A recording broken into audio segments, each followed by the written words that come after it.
You're not gonna make it, alright? Shut up. Alright, new head today. What are we wearing?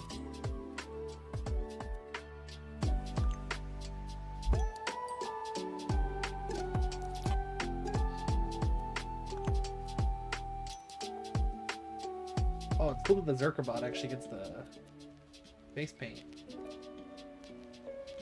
Oh, I think this. I'm here for it. Okay. Find Carson. I set this as my quest at the end of last time, so I wouldn't forget this time.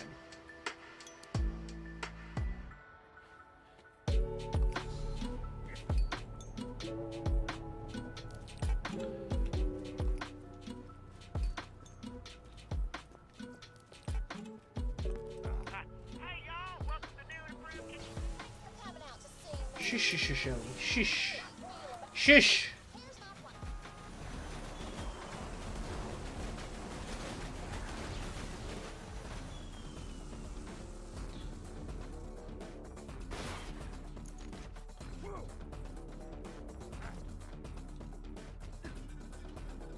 Where's the chest, Carson? What was that noise? It sounded like some Hyperion screw trying to pump me for info. Didn't it sound like that, brother? Sure did, brother. Why don't you? No. Carol's like the treasure chest. These Hyperion. What a weird thing for Mordecai to say. More bent than a boomerang. What? How do you know what a boomerang is, man? It is God knows what year in the future.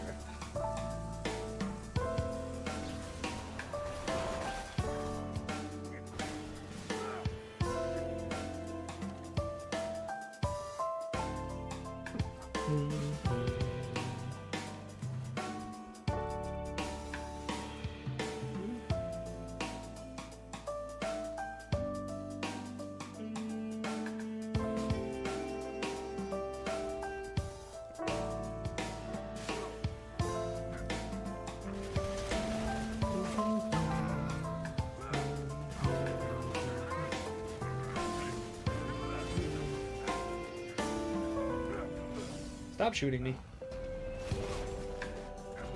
I have a dinky little level 30 shield. I don't like it. I don't like it when you shoot me. My shield is dinky.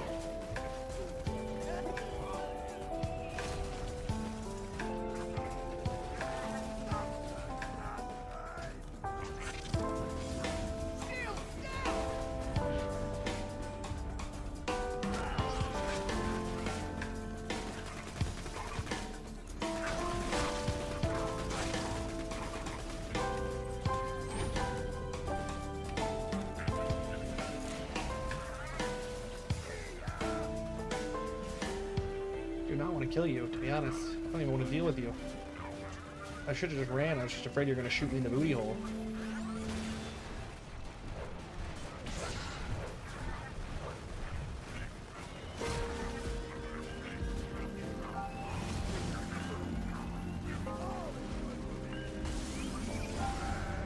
Unfortunate. Oh, this guy's here, though. Just, wait 1 second. Just don't worry about it.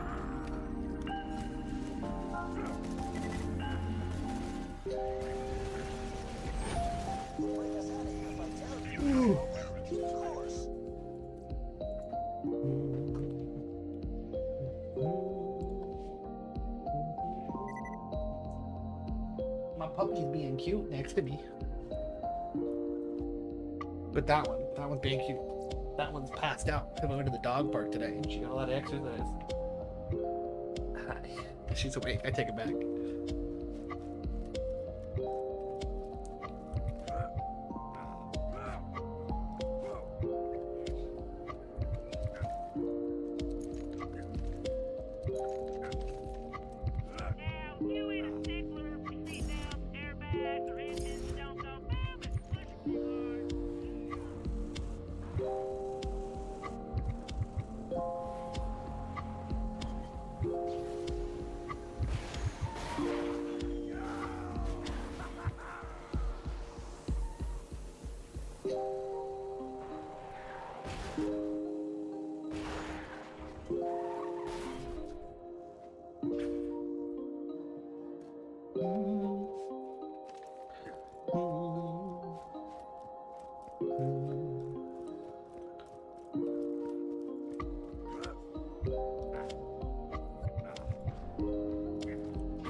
Yo, what up?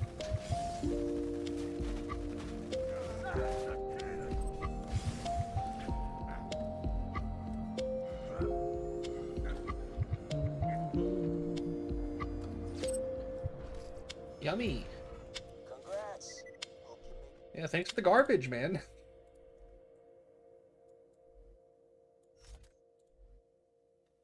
Kara, casting a line.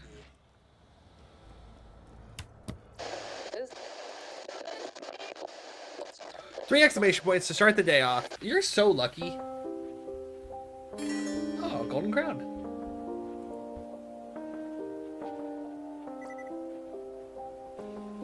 You're always like, oh, I never get the good catches. You get more 3 exclamation points than anyone. You also fish more than anyone. So, you know, correlation, causation. But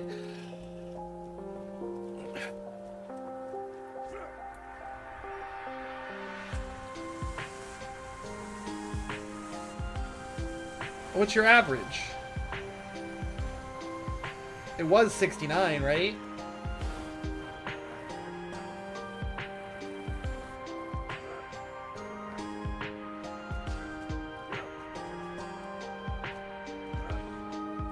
Or that was 15,000 gold ago. Or, well, more like 12,000 gold ago. Key or relic.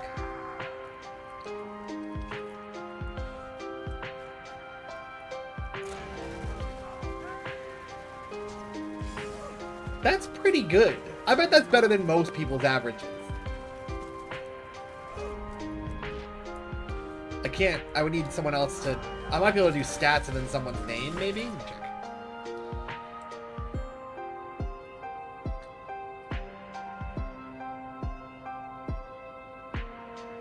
Does that pull up the stats? So we could hunt down people and do some averages to see how you sit. What your average is among the averages.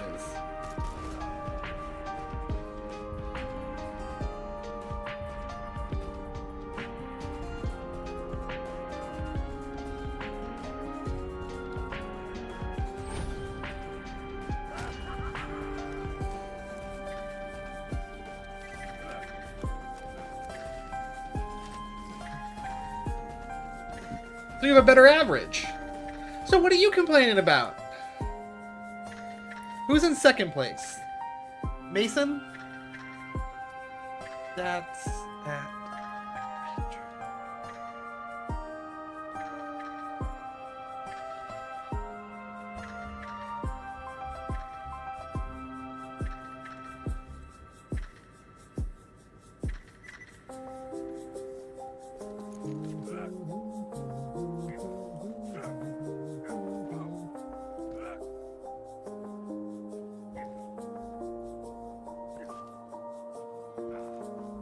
My dad gave my cousin, like, it showed my cousin, my, like, 13-year-old cousin Loser Cafe, right?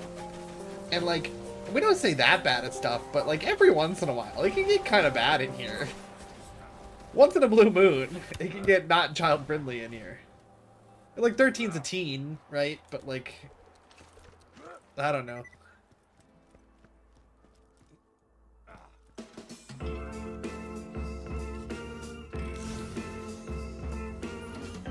Your average is so much better than theirs.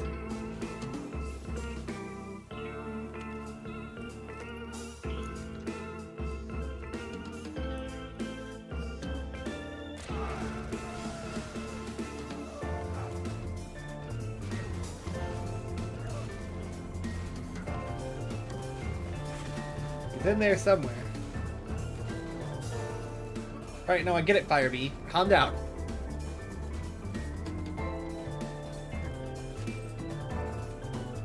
Better XP relic. Link you to UCP.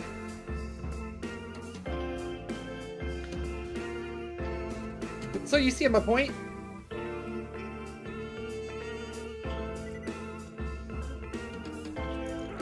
You literally have a higher average than the second place person. By like 3 gold. Like that's not a little amount.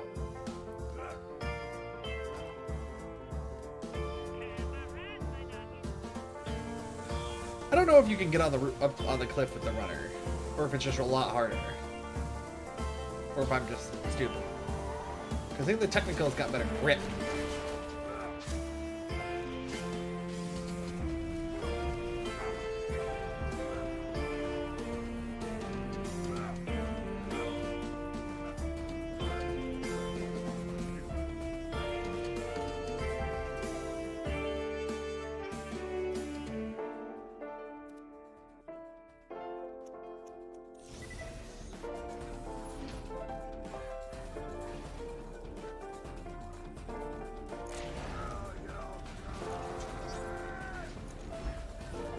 How did he land so short?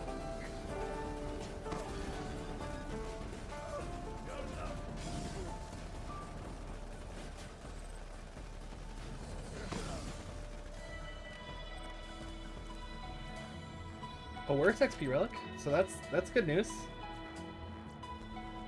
Wait, no. What's the opposite of good news? It's that. Whatever that is.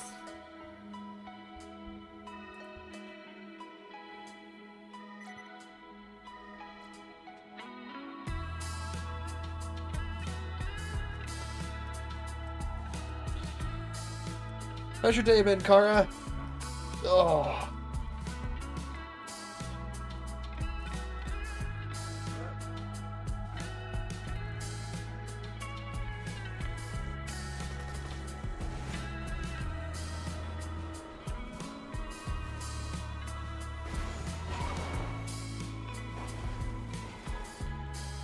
So.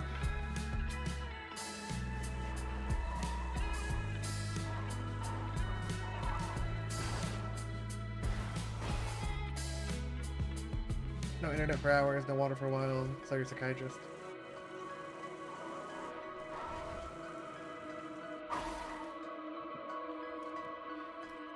Certainly does sound like a so-so kind of day.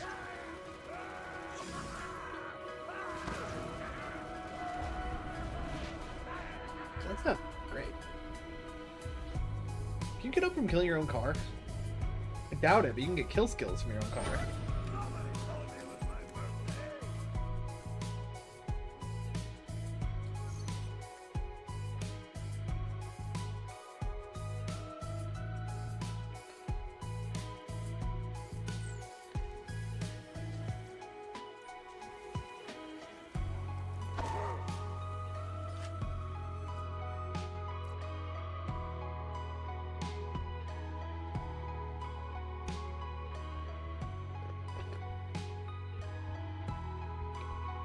Bro, I'm so prepared to hydrate today. If anyone asks, spins channel points asking me to hydrate. I've got 3 drinks on my desk right now. Oh, I forgot to plug this in. No.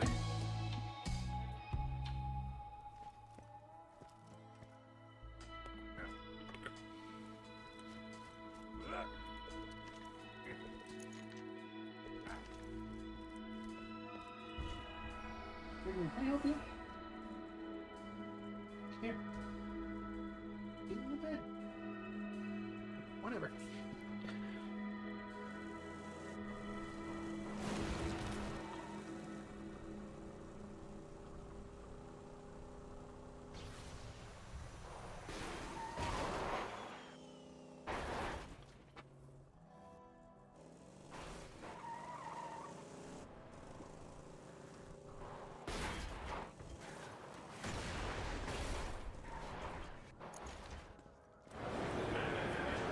Right, it's the talking one, and then it makes another noise too. I don't remember what it was. The breathe in, that's what it was.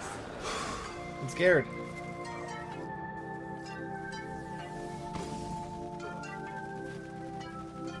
Hey, stop shooting me and sit still.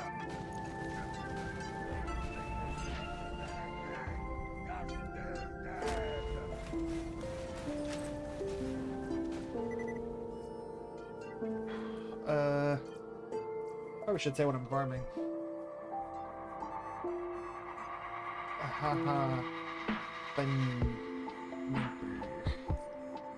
What's wrong with me?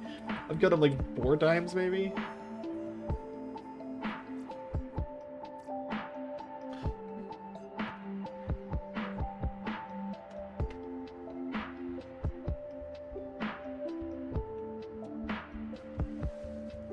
Casting a line. 2 lines. Casting 2 lines.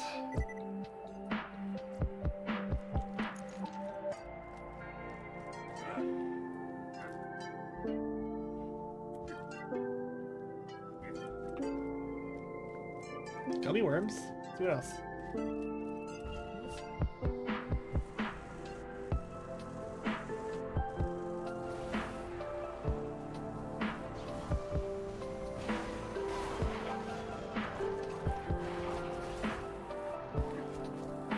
Black red eye. 27 gold in the pocket. Like a glove. Hey, buzzard. F off. Not funny anymore, dude.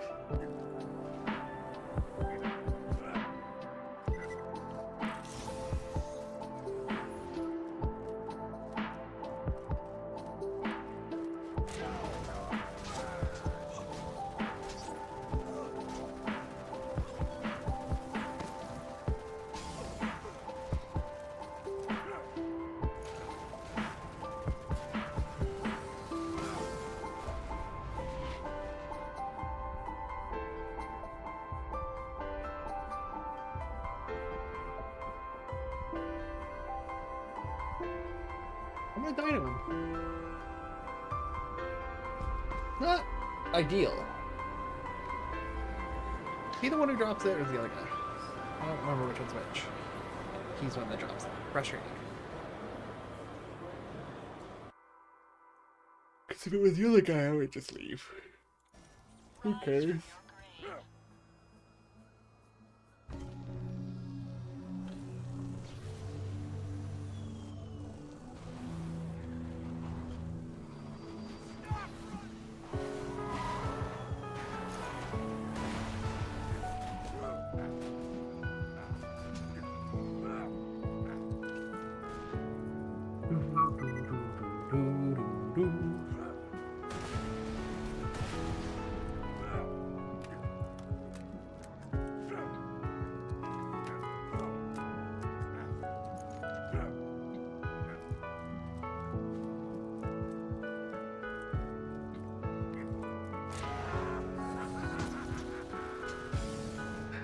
Just 1 second. Let me kill the guy. I can't read that message by a man named KFC Enjoyer and focus at the same time. Give me 1 second. Am I mad geeked or locked in for 2025? I guess locked in? I think between those two things? I think locked in?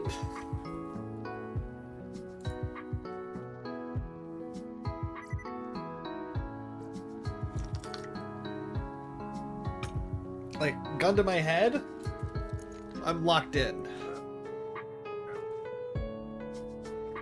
80 miles per hour, straight to Stupid Town. That's me.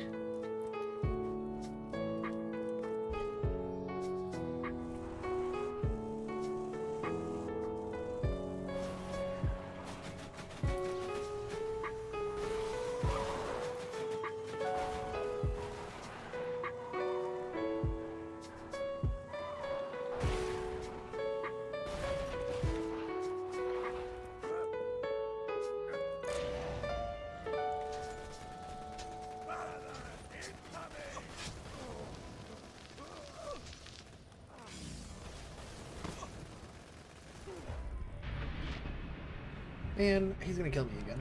I need a new shield.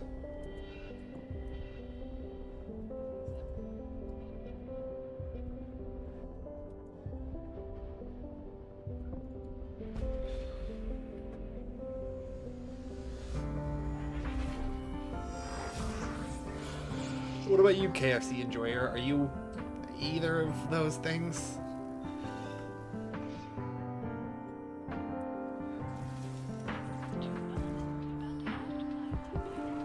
What's up, Wrigley? What?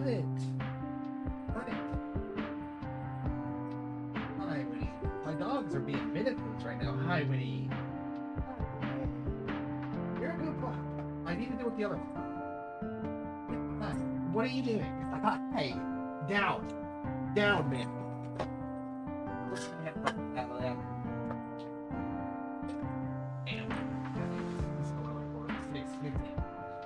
Down, girl. Down. What is this? Do you need to go outside or something? Okay, that's a yes. She needs to go outside. Holy. I'm gonna be right back. Put a little thing on screen. If you catch anything cool, I'm gone. I'll know. It's my favorite Zelda game, Majora's Mask. This is Skull Kid right there. Skull Kid. Alright, let me go take care of my dogs real quick. I'll be right back. Just gotta let them out real quick.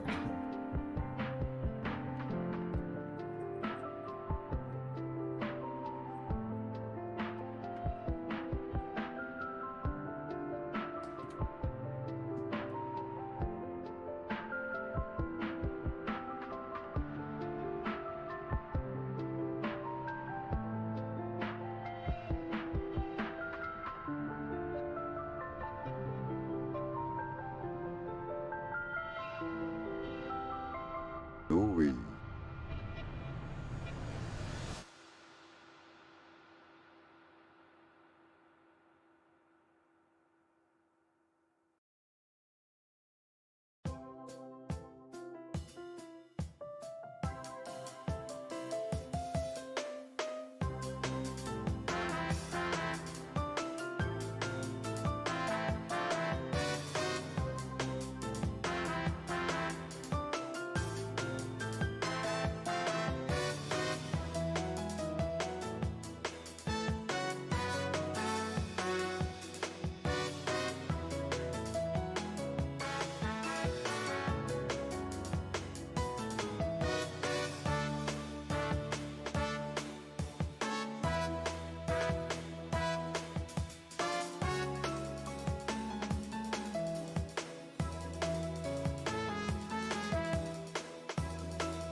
I don't know that I've ever been called pal before. That one's a new one for me. Pal. When's pal coming back?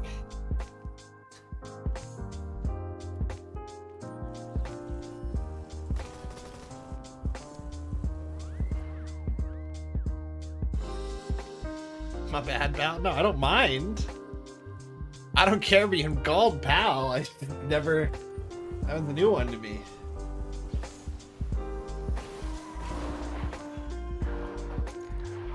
could have just teleported the other car. It's already up there. I forgot what I was doing. I was looking on my phone the whole time. I would have synced it with my eyeballs.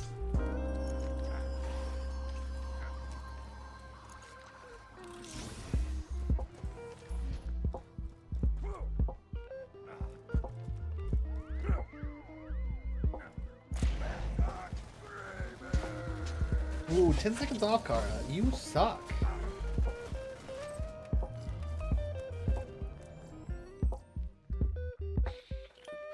You're crying? I hope that's a good thing. I hope you're crying laughing at the pal or anything else. I really hope that you're not just, like, sad. Everything's gonna be okay, KFC enjoyer. It's okay.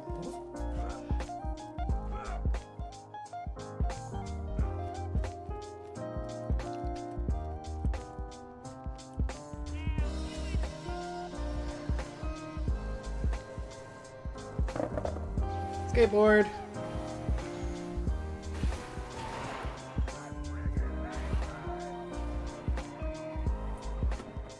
Yeah, Riggs, how can I help you, my man?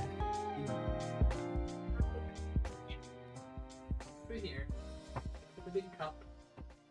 And how witty. Down, girl. We went to the dog park for so long today. Where do you got all this energy from, huh? Ooh, nice tire. Oh man! Ah, these effing dogs. I spilled a little bit of tea on my effing desk. I gotta go get a paper towel.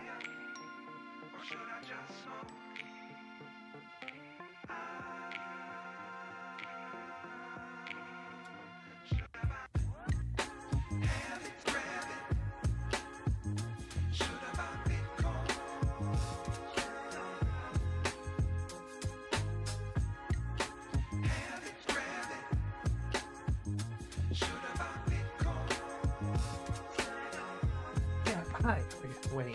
I love you. You're a great dog.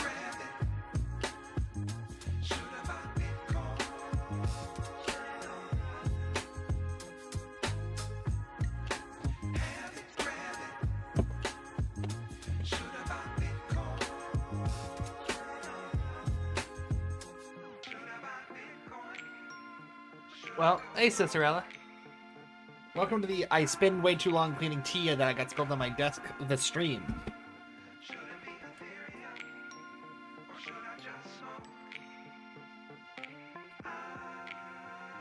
Okay, let's move this before I spill it again while I'm cleaning it. I mean, it wasn't that bad. I've had way worse spills. You come at an opportune time to make fun of me. No, Kara, don't listen to the song that was just playing. You should not do that.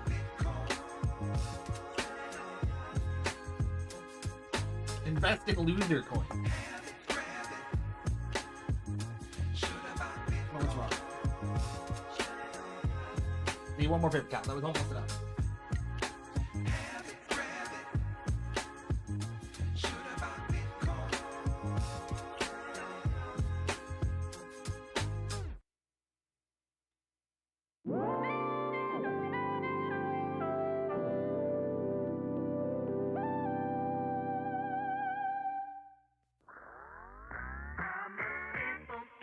Fish Larry Savari from Kara. Oh yeah, Kara. Oh, I never catch anything good.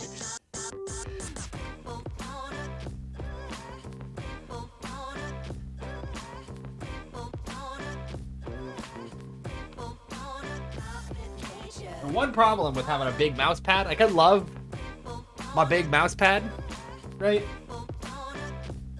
I got like a big desk one. I love it. But the one problem is that every spill is a bit of a mess. Like, it all gets in the mouse pad, and now I'm gonna have to wash it after this. Like, I need to just dry it up enough for now.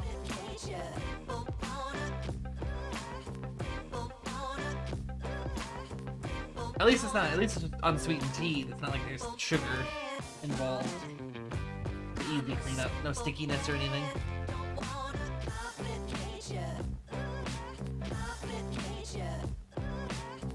Alright.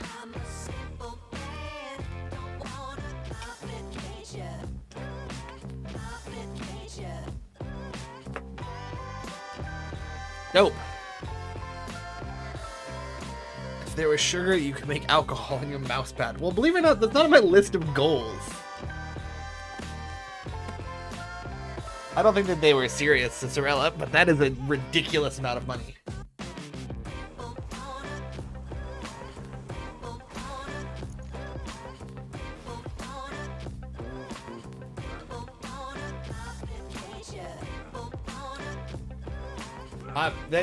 It makes me sad that you're not far off.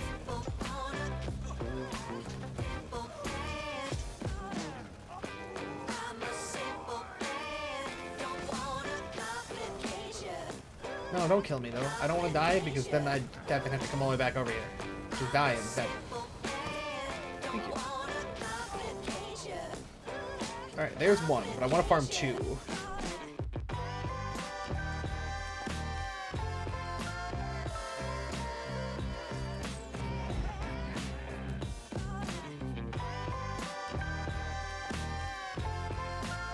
How's your day been, Cicerella?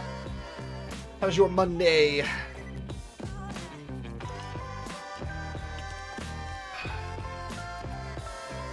Oh, you were way far off. Oh, a bigger pike. Oh my god, that's so much worse than I thought it was going to be. I mean, when you make up the value of the thing and just tell people whatever you want to tell them to make more money, I guess it makes sense. Like, when all the value is made up and very few people are controlling what the value actually is.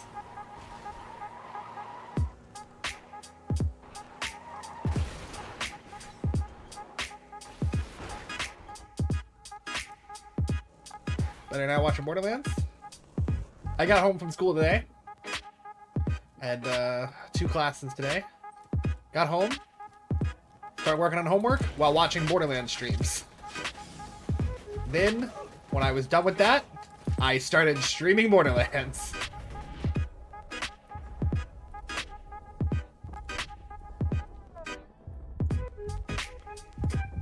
So I get you.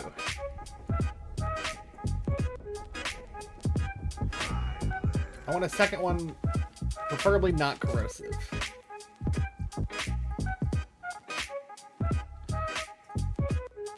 Well, this is kind of a jam, Kara. You put this in here?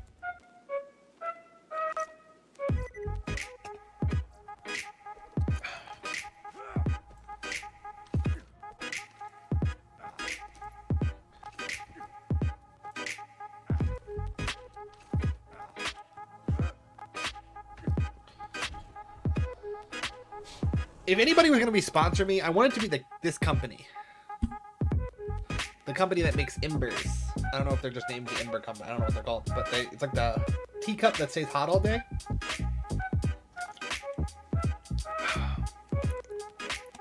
I love it.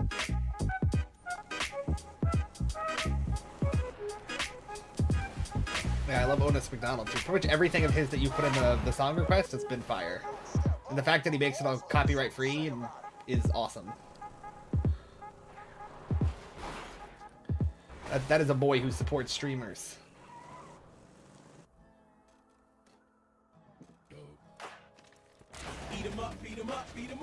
And then this happened, I see. Eat 'em up, beat 'em up, beat 'em up, beat 'em up. Reese's Puffs, Reese's Puffs. Eat 'em up, beat 'em up, beat 'em up, beat 'em up. Reese's Puffs, Reese's Puffs. Eat 'em up, beat 'em up, beat 'em up, beat 'em up. I got Reese's Puffs in my bowl. Nowadays on cruise control. I got Reese's Puffs in my bowl. And just like that, I'm on a roll. Reese's Puffs, Reese's Puffs. Peanut butter chocolate flavor. I'm gonna work on a new shield after this. In the AM, it's the flavor I savor. Peanut butter and chocolate too. You know how I so that this happens less. My Reese's Puffs inspired this rhyme. That peanut butter chocolate combination's on time. Reese's Puffs, Reese's Puffs. Reese's Puffs, Reese's Puffs. Reese's Puffs, Reese's Puffs. Reese's Puffs, Reese's Puffs. I'm slagging. Beat 'em up, beat 'em up, beat 'em up, beat 'em up. Beat 'em up, beat 'em up, beat 'em up, beat 'em up. I got Reese's Puffs in my bowl. Nowadays on cruise control. I got Reese's Puffs in my bowl. And just like that, I'm on a roll. Reese's Puffs, Reese's Puffs. Peanut butter chocolate flavor. Reese's Puffs, Reese's Puffs. I do not want a sponsorship from Reese's Puffs.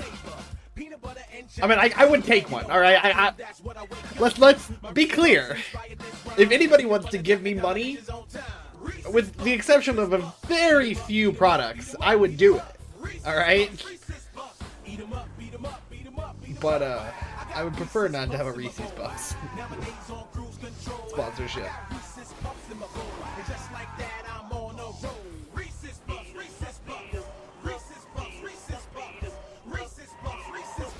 Not that there's any sponsors knocking on my door, but I was just talking about being sponsored by Ember because I like their product. So.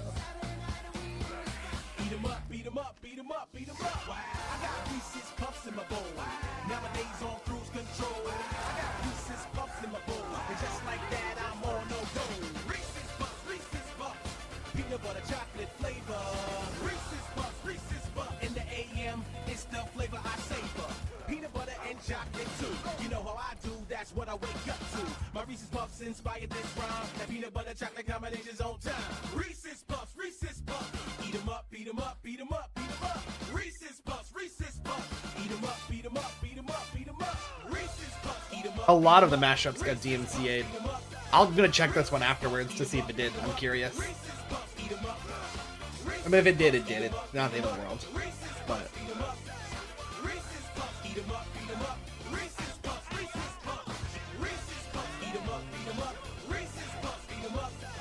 But no, not all of the mashups got flagged. I mean, it's just hard to pick out which ones did and didn't because they're muted now. And for a couple of those earlier streams, I didn't have the chat on screen. Although I think those are all gone now because Twitch doesn't hang on to anything anymore. And I wasn't streaming on YouTube yet at the time.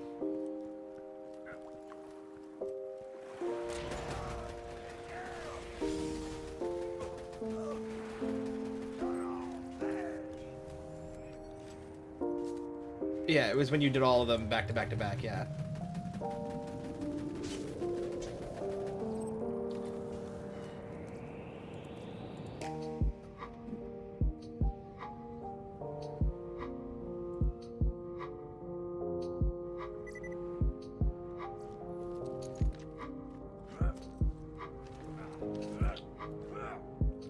Alright, Kara, Quasar, Cicerella, KFC if you're still here. I got a nothing question for all of you. Just an absolute boring snoozer of a question to ask all of you. If you guys could have any animal as a pet, regardless of whether or not it can actually be domesticated, like this one is for the hypothetical. What animal do you want as a pet?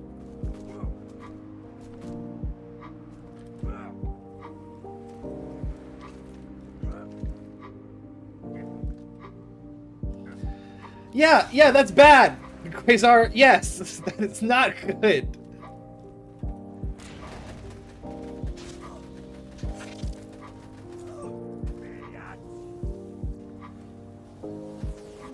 I mean, you could probably find someone to do it. Play Bow World.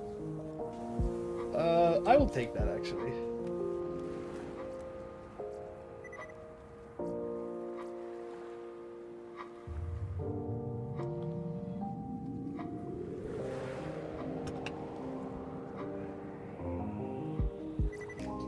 That's pretty effed up, Kara. Pretty effed up.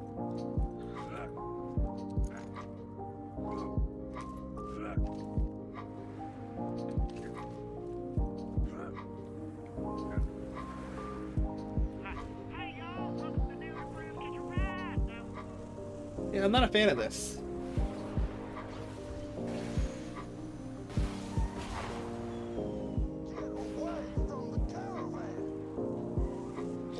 Here's the worst part about this hypothetical, the fact that this is like snoozer question that is pointless and nothing. Like the absolute worst part about it is that I don't have an answer. Like my dream pet is a normal pet that you can get. Just like in real life now. It's not, so like I not only is the question a big old snooze, I don't have a fun answer for the snooze question. It's not a trout, no. You and your trout, man. All you ever do is talk about big trout and how much you love trout and talk about trout all the time, Kara. What's up with that? Nice hive.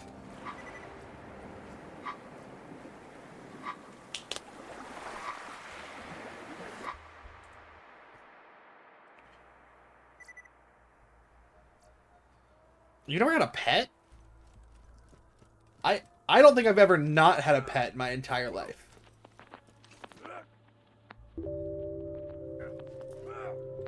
They come up with a self-milking cow I don't need to feed.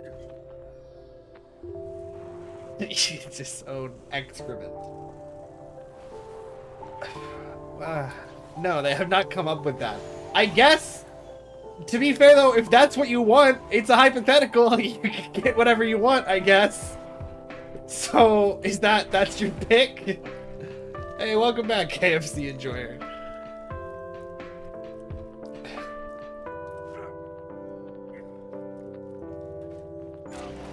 You don't drink milk though. Then why didn't you pick cow? What if the primary components of your pick was that it can be milked?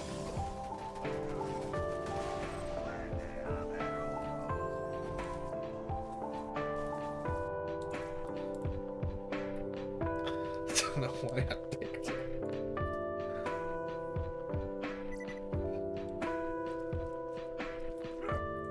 Could this gun drop slag? It can. Interesting. I wouldn't say no to a slag one.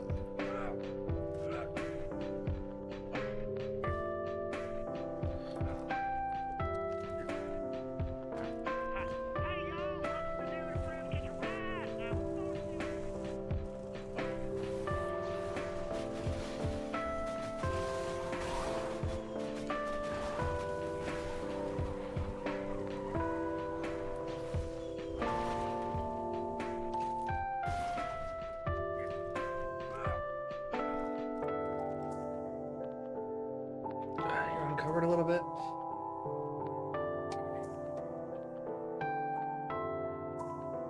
What if I went into like the realm of fiction, Quasar? Would that add anything to you? Is there any fictional animal? Would that make it better? I mean, it's still a pretty snooze question, but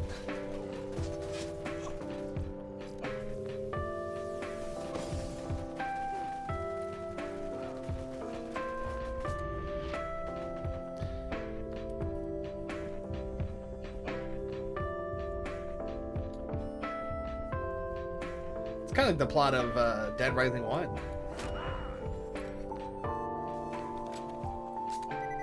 I mean, not really. Think about like chickens, right? Like with eggs, I mean, it's a little left up, but like it's not that bad. You want a fictional creature that lays meat and eggs. I did not like saying that sentence. That's good. I love eggs. So you just want a chicken? A chicken that you don't have to clean up after? That's what you're asking?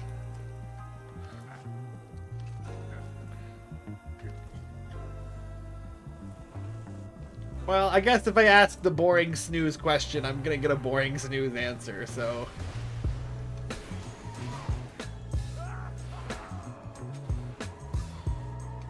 Sid, are you afraid of the devil whilst drinking noodle broth and watching I Ballistic Squid epic montage at 720p at full volume during Tuesday afternoons? I don't know what I Ballistic Squid is. Judging by the fact that they have a montage, they're probably like Call of Duty or CS or something. I'm gonna go with no. I don't think I'm afraid of any of those things. I'm not afraid of any of them individually or as a combo.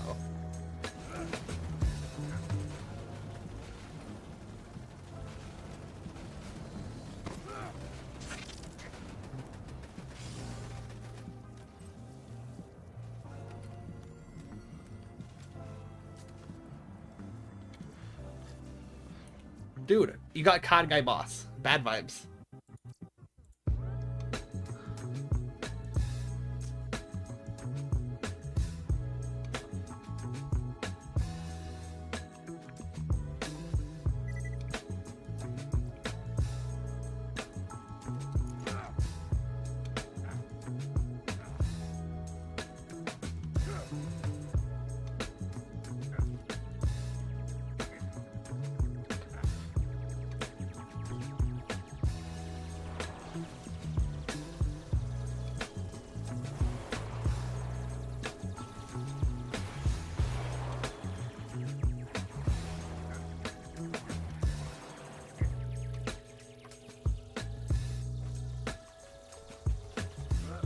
you not?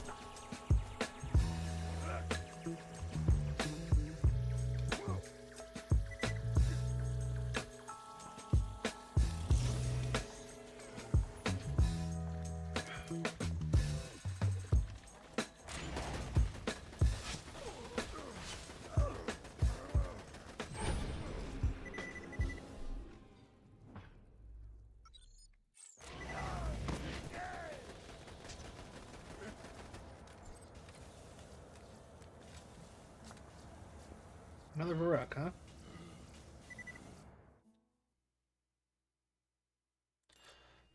Dude, give it a bunch of views real quick. Just watch it on repeat.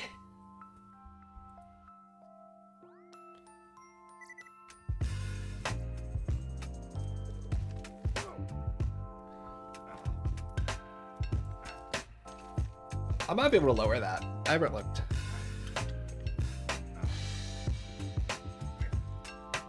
You can feel my aura and moisture through the screen. Hey man, whatever works for people, you know.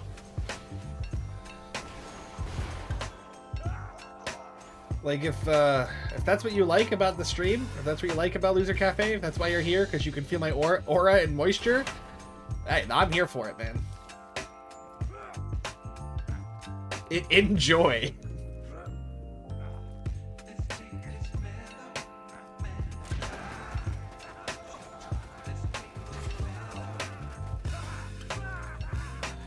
Well, the rocks are certainly dropping. Will you slag? Slag him!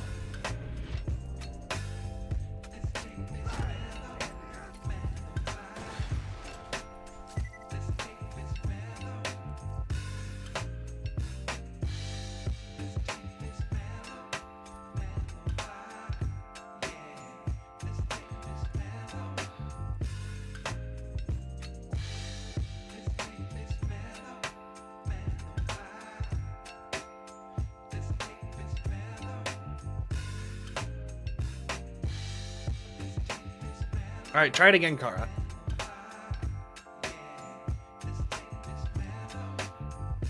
I believe I fixed the problem.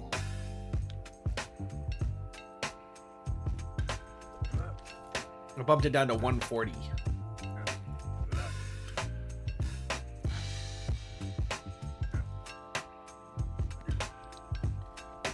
I mean, 140 is not going to make that much of a difference, right? I didn't turn it off.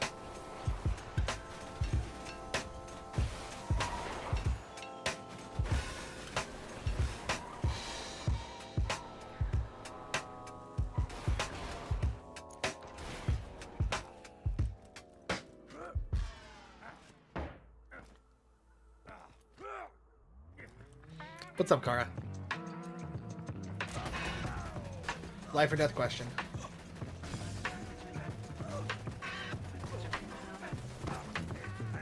Is that the life or death question?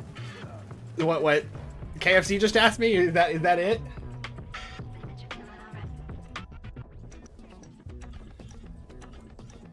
First of all, yes, I can play that, but no, I'm not going to play it. KFC enjoyer. But I do have the ability to. I can do it.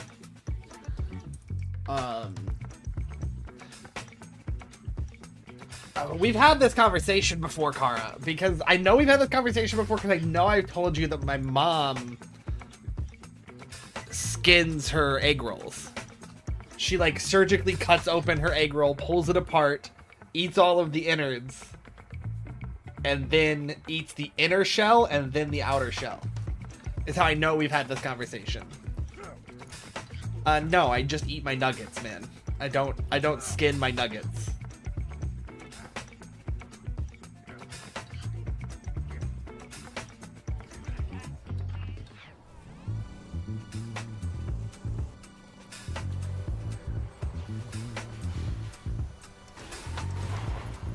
Indeed.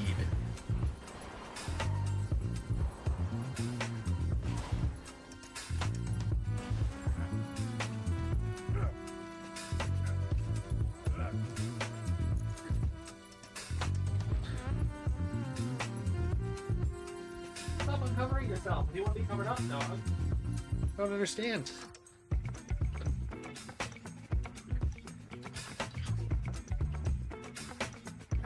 I promise you we had this. It was like I mean, it felt. I feel like it was one of the first weeks we ever talked. Because you brought this up with Vi once.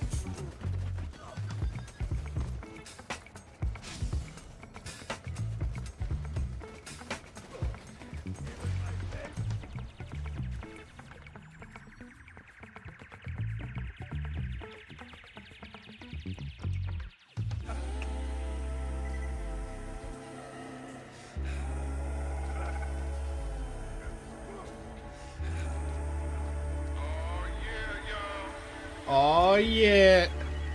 Let me hear you give it up one time. For the count. Soundtrack.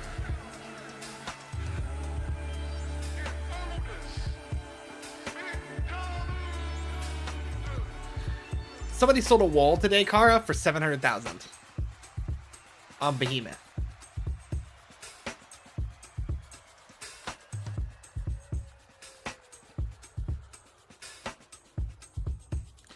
I don't know why I got the sudden urge to check the wall market in the middle of farming. The price is climbing, which is bad for me because I need to flip these.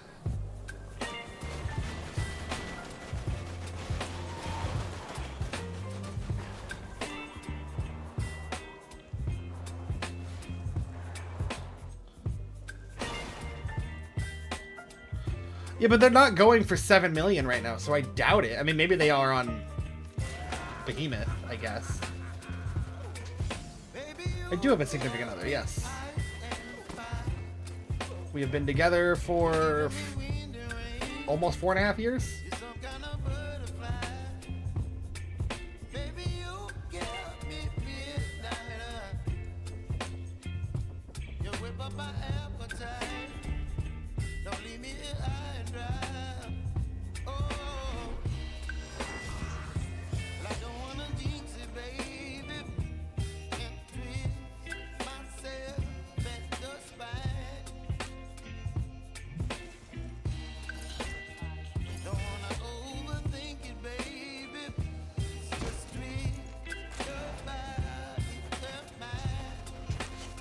I'm not married to butter. My mom is married to butter. I don't like butter that much. I don't know why you keep starting this rumor. Like butter, I like butter. It's fine.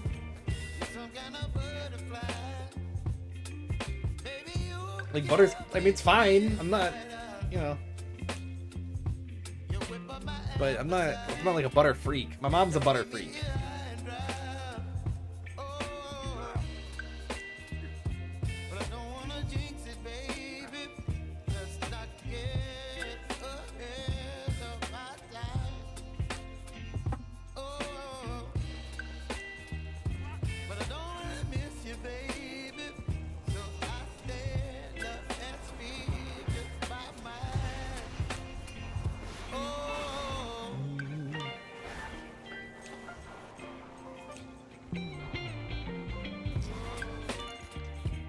I'm excited for class tomorrow. I know it's like a weird thing to say, but I'm actually really enjoying my object-oriented programming class.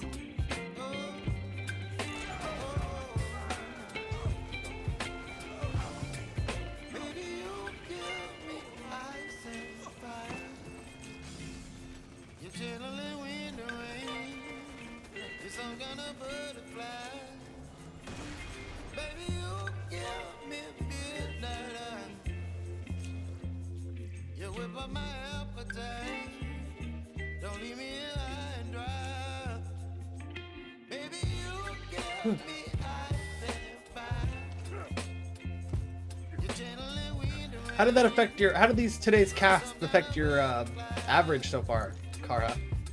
I saw you do stats again after your second or third 3 exclamation point catch today.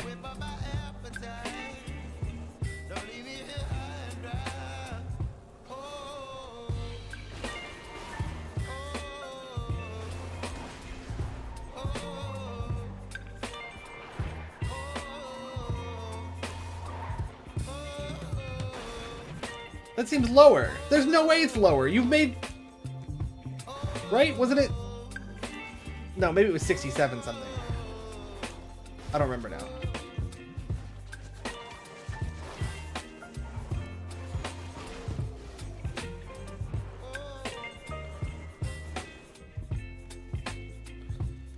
Wait, I have the car. Can't I just like do this safely? Can't I just like knock them over?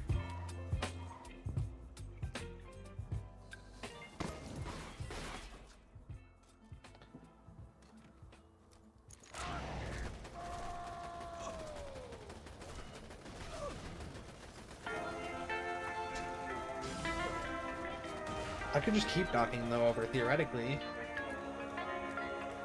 It would take a lot longer, but it'd be safe. Yeah, maybe you said like 80 or 67.8 or something. I thought it was 68.7, but maybe it was 67.8. So it's on the up and up, and you're out here telling me that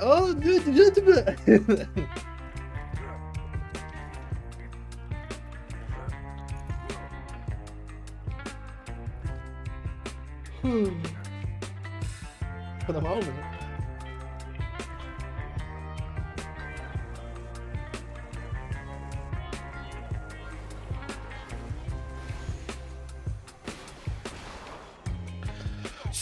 Speaking of which, just another 3 exclamation point for you. The Tiger Shark. Another 252 gold. That's gonna raise your effing average. You're so lucky today. I didn't. It doesn't matter.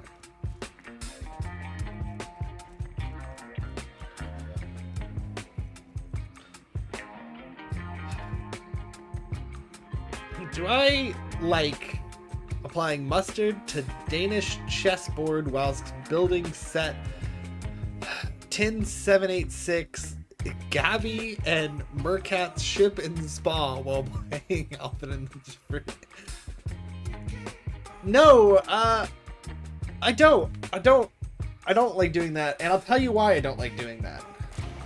I can't think of a word where I want to combine mustard and Danish. That's my only issue with what you just said. Everything else seems up to snuff and fine.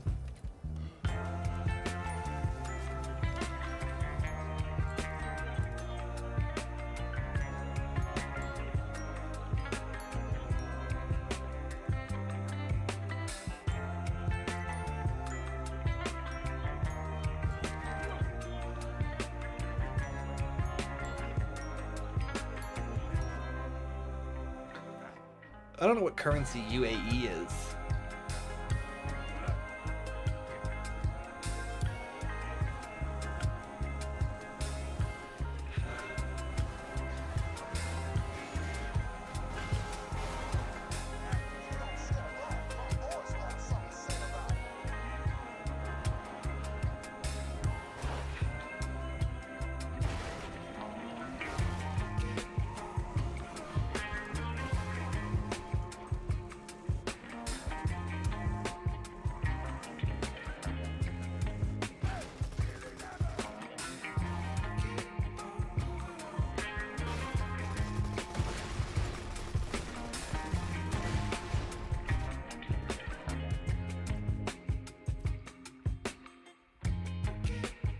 Oh.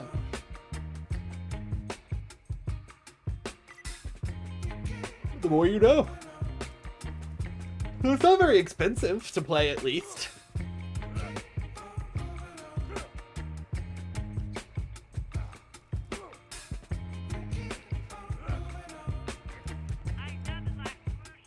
It's, you know, it's not even $2.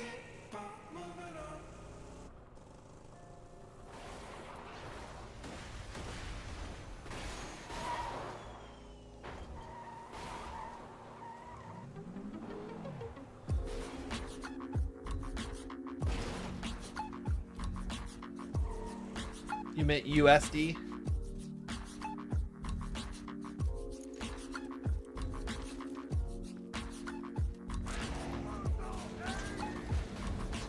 Well, see, now that new price tag ruins the whole thing for me. Now I'm definitely out.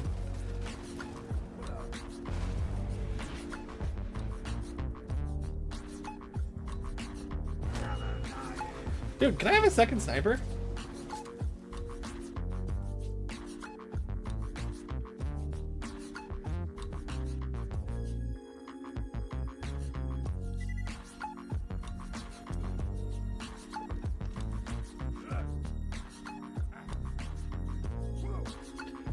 You've gotten so many rare fish today. You're like 1/3 of your cast today, or 3 exclamation points.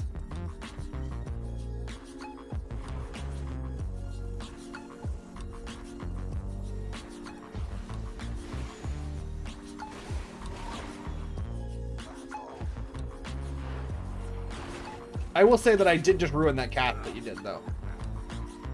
I found that if I ever think to myself, this one's going to be a rare fish, it never is. And I absolutely thought it that time.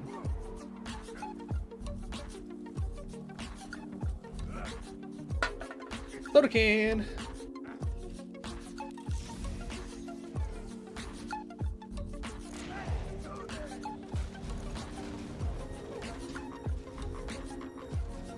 I'm sorry. I didn't do it on purpose. I did it because it was funny.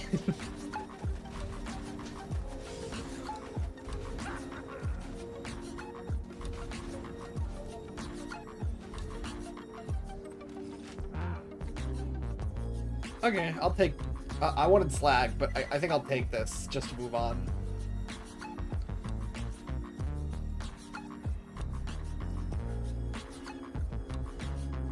Gonna wait for my thing to go away.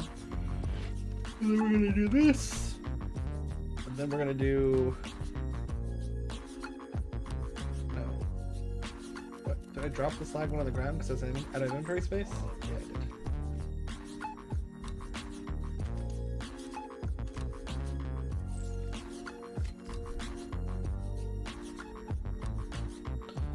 We're gonna do this. And I guess this. Okay.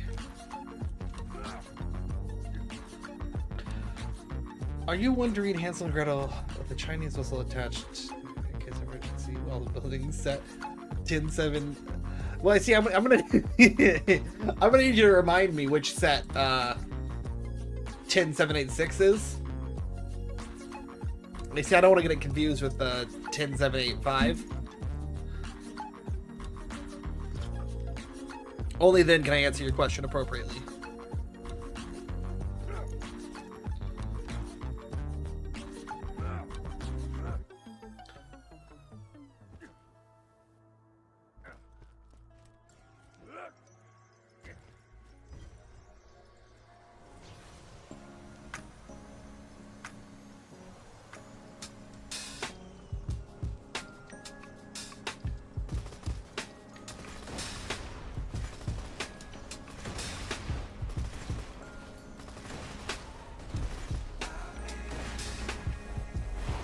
Dude, oh my god! F off! Jeez!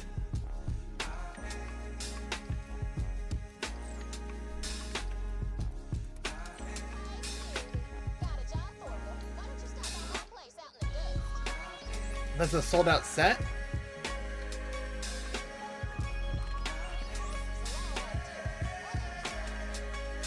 How? I mean... Now I kind of want it though. It's rare? Wait a second.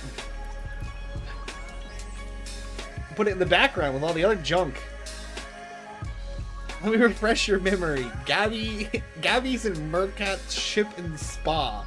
Oh, see, I don't own the set because due to its rarity, I don't own that set. But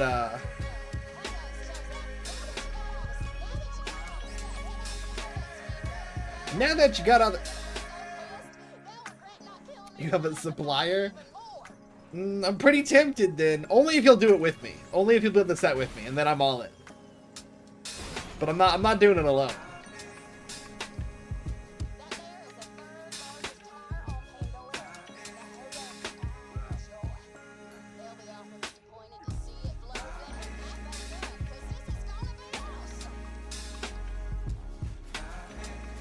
Lego Street Man? I actually would love to do that. A Lego or a Gun Plus stream, either one. I would absolutely love to do that.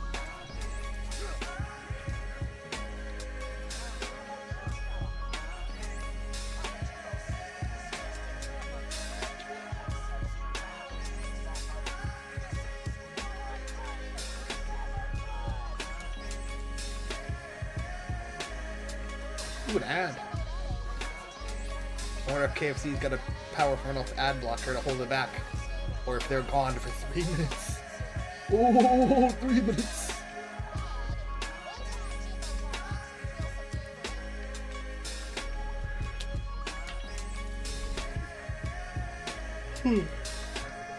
Fish.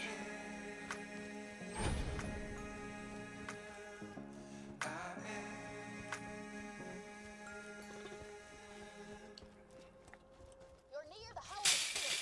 That's a Zephyr family. There's one real easy way to mess up a Zephyr. God, I love tea, guys. I just love tea so much. Put those tires on a distillery and start running. It's just nothing better, you know? Middle East who comes out on top. What's going on out there? There's something nice. It's on the hold on them like Open. Excuse me. Excuse me.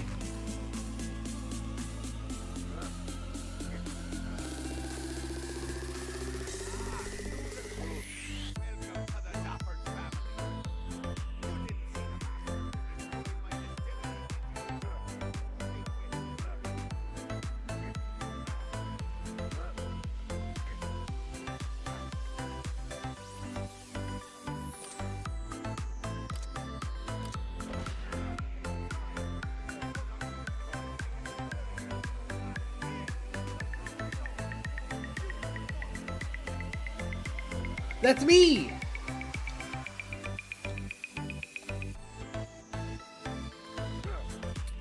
Were you talking, man? Nobody told you not to do that anymore.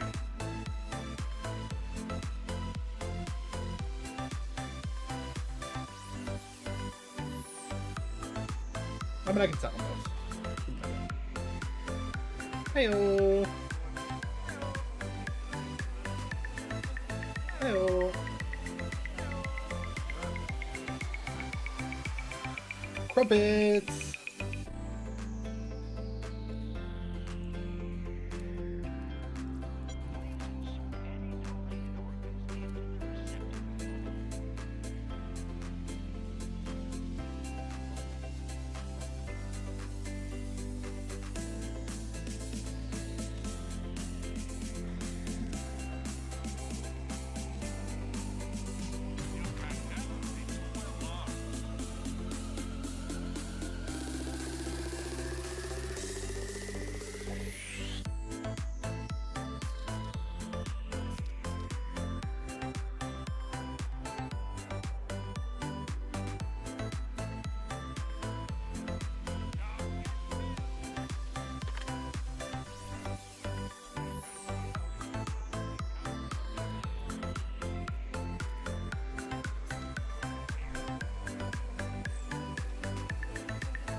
Oh god, I'm sleepy.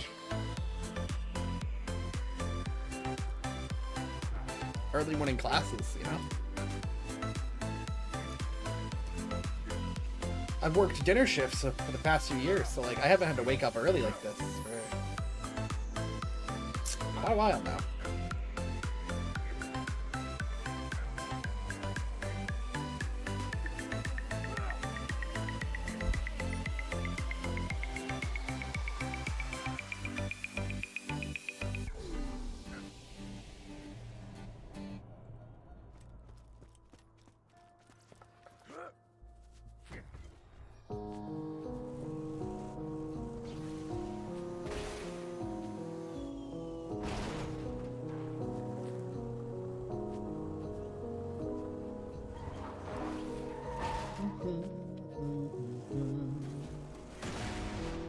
the hold-ons do one of these races every so often. They want you to place them charges on the fireworks they leave around the track. When they set off the fireworks, it'll make for some proper violence.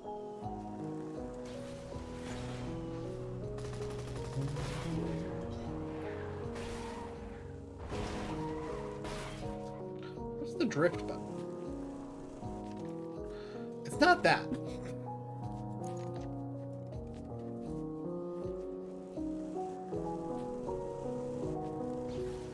That's not that either. Oh man.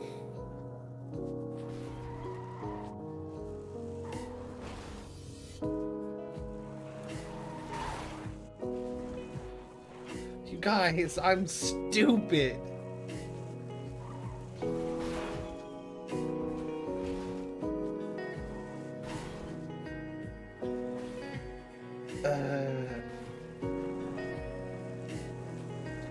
There's a drift in this game. Let's look behind me. Actually, I know that the game had this.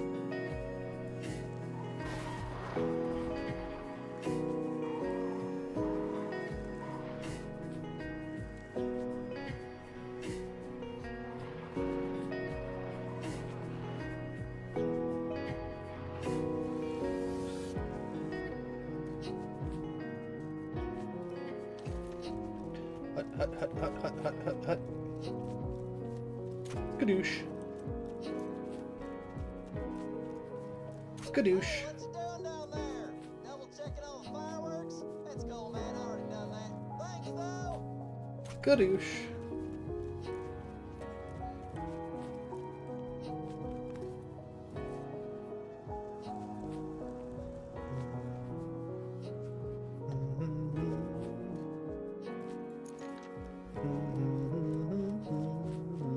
Now let the dynamite ready. Head up to where the Hodunks got their pyrotech set up. It'll be a kill.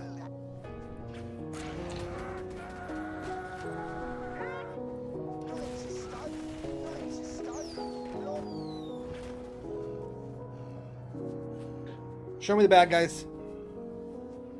Make honor mode easier? I can't do that. Wait, I can't do that. Download a mod. It's called Easy Honor Mode. Good job, sweetheart. I saw those explosions from here. Get back to my garage and we'll see if we can't help those Huddats get some revenge for their messed up racetrack.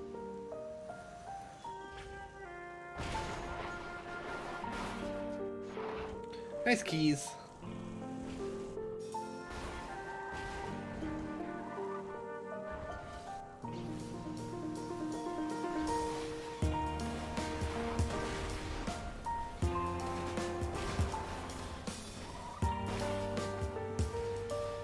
Somebody's probably. They probably go to the car. Dude, a leatherback turtle.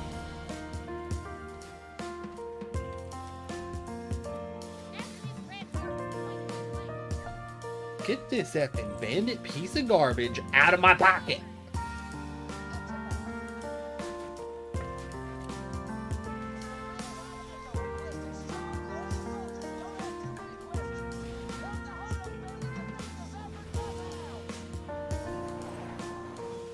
Tristan, I demand your 6th favorite Sonic song to be put into the song request right now. Specifically your 6th. If you put your 1st or your 5th, I'm gonna be pissed.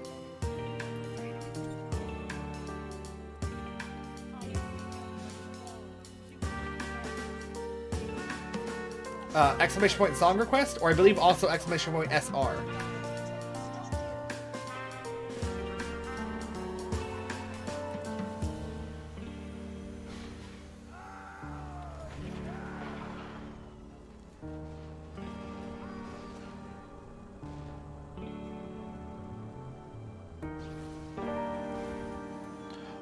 Yeah, you can put a YouTube link.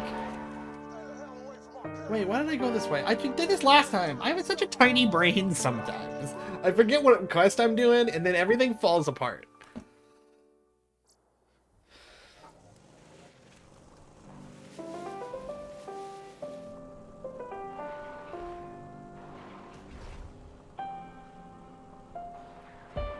But yeah, YouTube link, or sometimes you could just put like the song name, like exclamation point SR I am all of me, as just as an example, not saying that's your 6th favorite. I think would find it, probably. Very likely it would find it. Yeah, no, take your time, because I did ask you for a very specific request.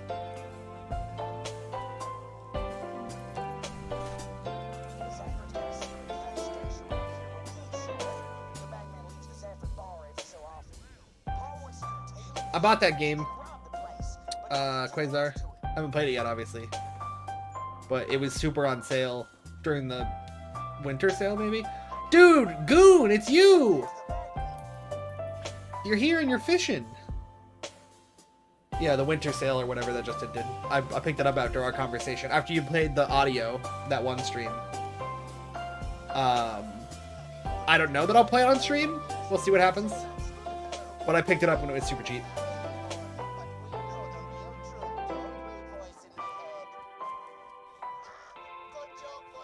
Hard to do long sessions. The Arapaima? You say it's a W fish? That fish is the largest freshwater fish in the world. So kind of a W fish. Plus it was 92 gold. Not bad.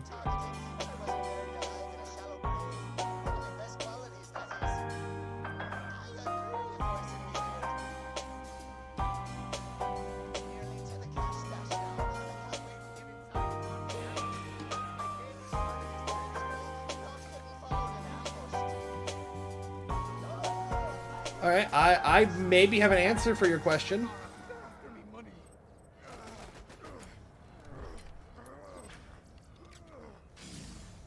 Paul says you can open all them cash boxes now that you got the Batman's key.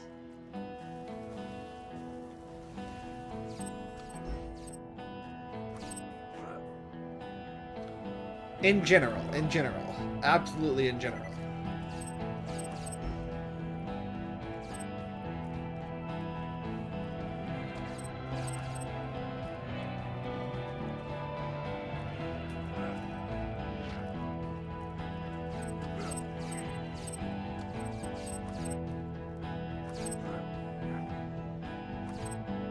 Missing one box.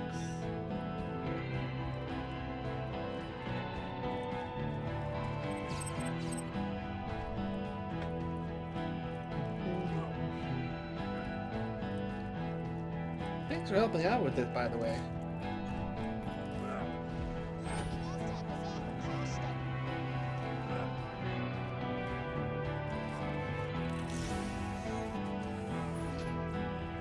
That's it? That's your 6th favorite Sonic song?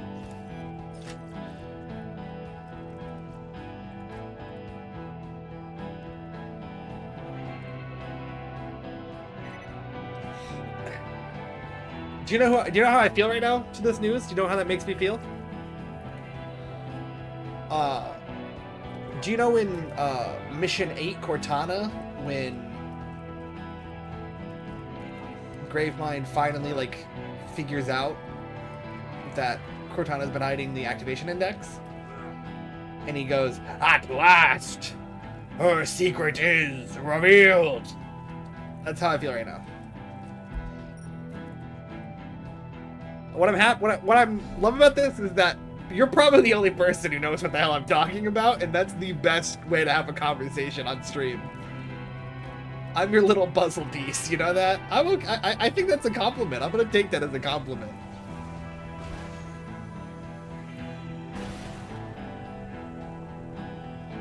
Kara's casting a line. 3 exclamation points again! Dude, you are a beast! Oh Lord, he coming!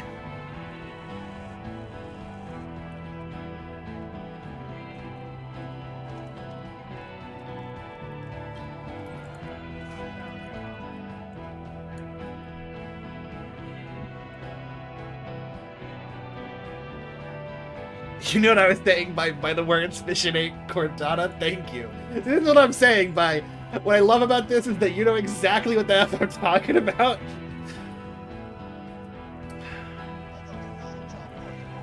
Man, the newest book I just finished, Tristan, was very, very good. It does one thing that I think isn't bad, it's just lazy, kind of. But other than that, very good book, the one I just finished. Very, very good. Well, I would put it in the top 5, maybe the top 3. I would need to really sit down and evaluate. He lives to the end of the book. I don't know if he's in another one before the end. I don't think he shouldn't be. But he lives.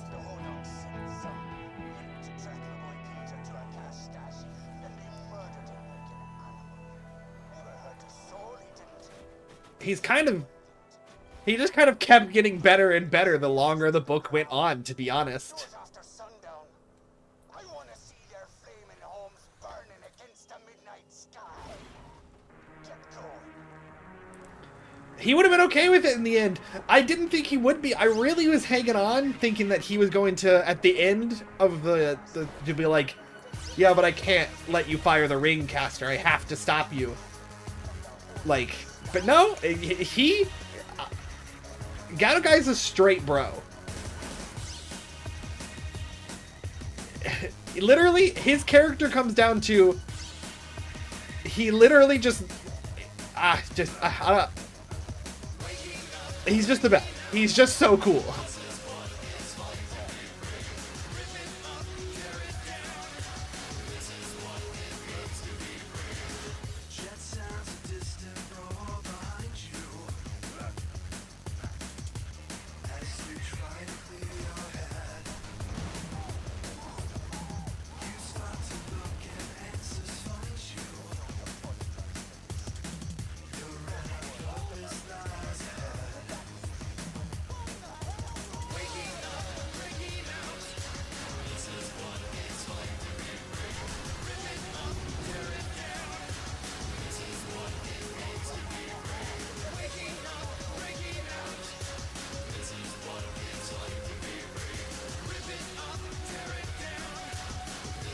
But they left him open-ended at the end of the book.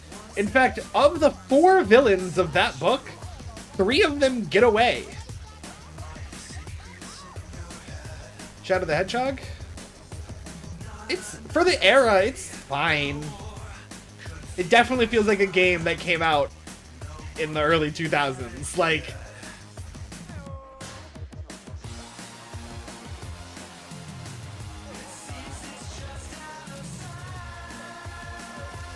what sucks about the book? Like what I said do I think was lazy and I don't really like it? Is that what you're talking about? Or you want me to just say some bad things about the book? Because I mean I can, if that's what you're looking for. It's not like perfect, you know. Well, the thing I don't like about the book, it's not bad, it's fine. It's just kind of lazy, is that our main antagonist, Caster, he's been the antagonist of 5 books so far. Not the main antagonist of all 5 of them, but like he's been a antagonist in five books so far.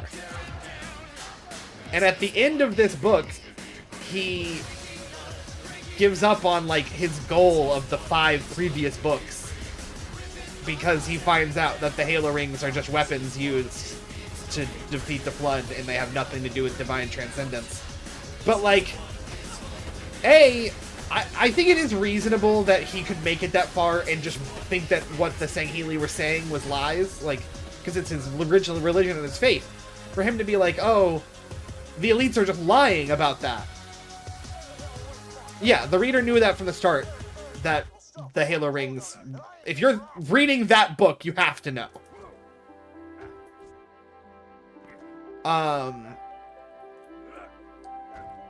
I guess you could have started on that book. I do not remember that song, Tristan.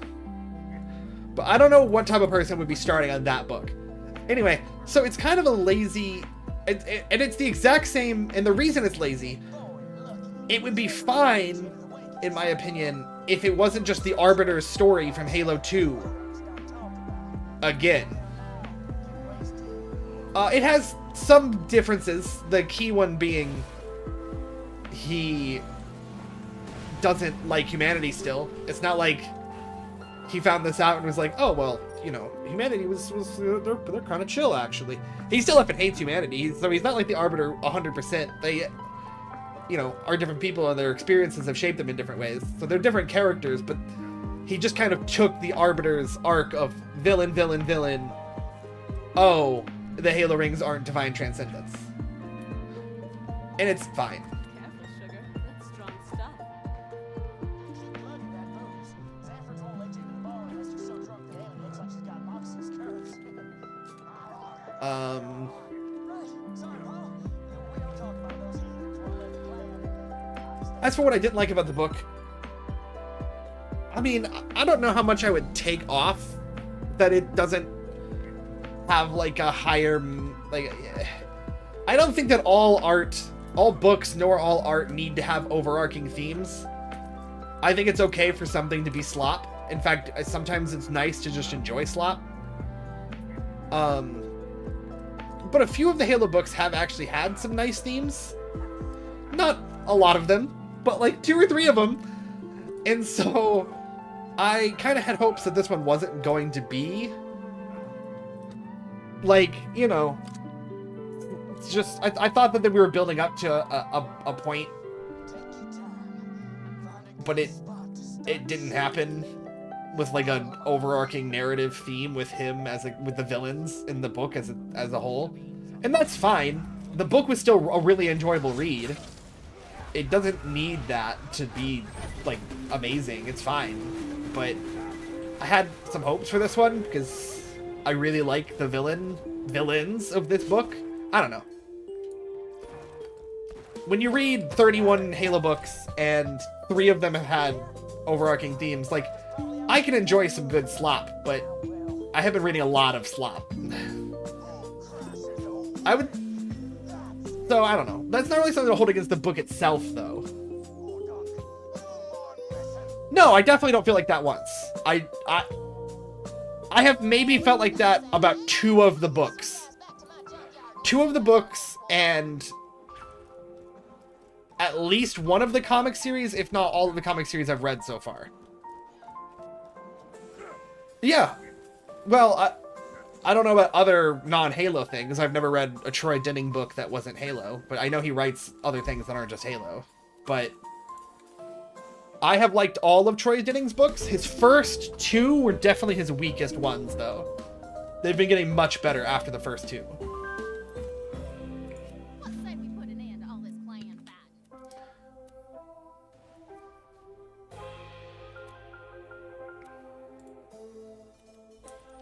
I don't need the next quest.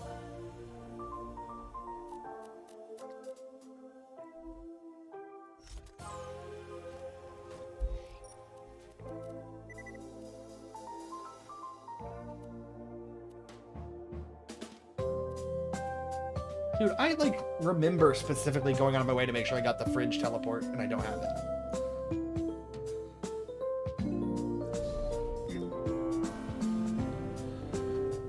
The first 2 books by this guy are definitely true. You could definitely skip them. They are fine.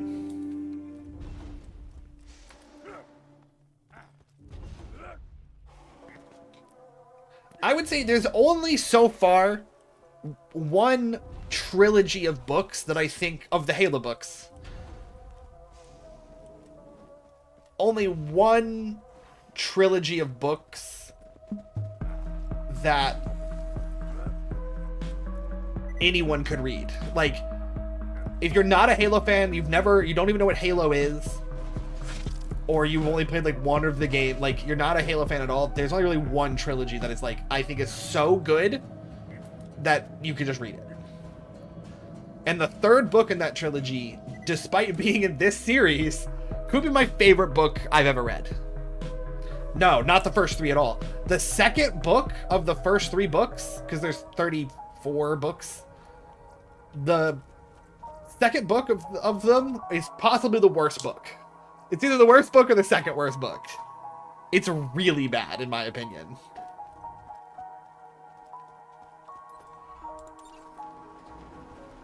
It would be a trilogy, but there were 2 authors writing at the same time. So I think it's book 9, 11, and 13. And 13 is the one that it might be my favorite book I've ever read.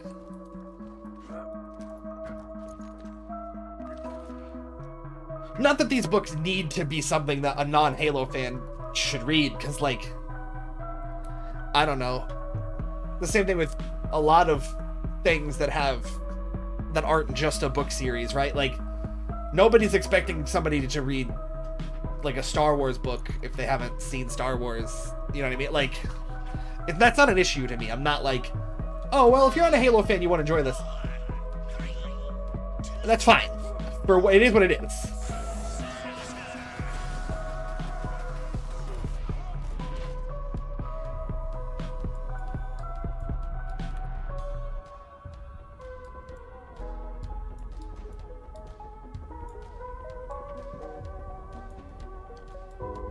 I guess a better way of putting it would be, I think a lot of these books would be decent in like a vacuum where no like, I don't know, like a lot of these books have been very good, and I think that they could be enjoyed even by a non-Halo fan. But if you are a non-Halo fan, there are other sci-fi books that are better. So why not just go read those? You know what I mean?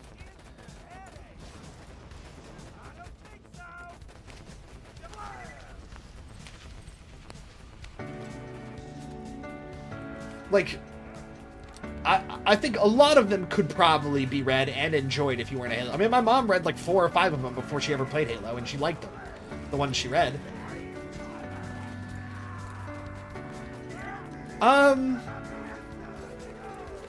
I think it's not really that there's no hook, and more that there's just a lot that, like, they assume you know. Like, they do recap stuff, don't get me wrong, in case, like, this is your first book you're coming in on, or, like, blah, blah, blah. They recap some stuff, but, like, there's a lot of, I mean, because it's a pretty big universe at this point, there's a lot of, like, oh, that scene is a lot better. It's not that it doesn't make sense, but it's a lot better if you have the full context. You know what I mean?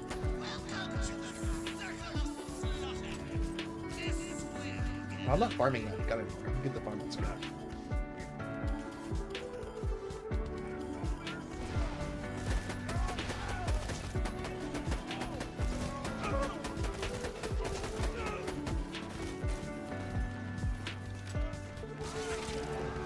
How important is that overall to the entire franchise, or the enjoyment of reading the books? I don't know. It's also hard because it's a little bit hard to have an unbiased opinion in a way. Because, I mean, I grew up playing the Halo games. Book enjoyment, I don't think that that's that important overall. It's kind of case by case, book by book. But for me, I grew up playing Halo, and now I've been reading them all in release order. So, like,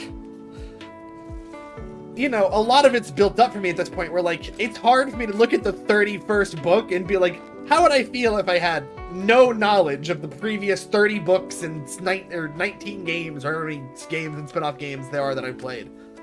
Like, you know what I mean? It's weird. It's weird. That's all I got. It's weird. I should be able to do this. I just gotta focus up.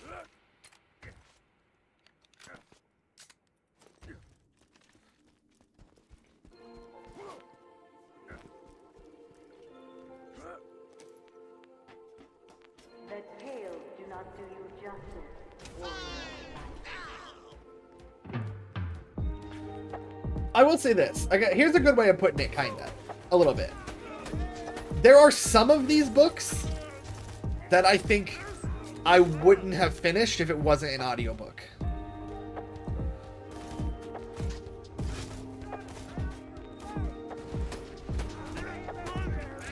Not too many, but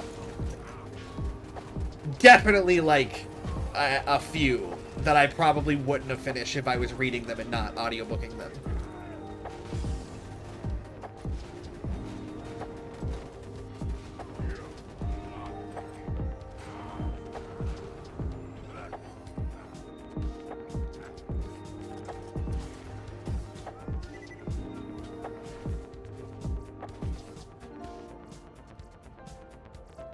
I haven't read as much sci-fi as you would probably expect if you knew me as a person and how much I like sci-fi stuff. I would not. I will not. I will bring an end to this war. I really enjoyed the Expanse books that I've read so far, but I haven't read them all.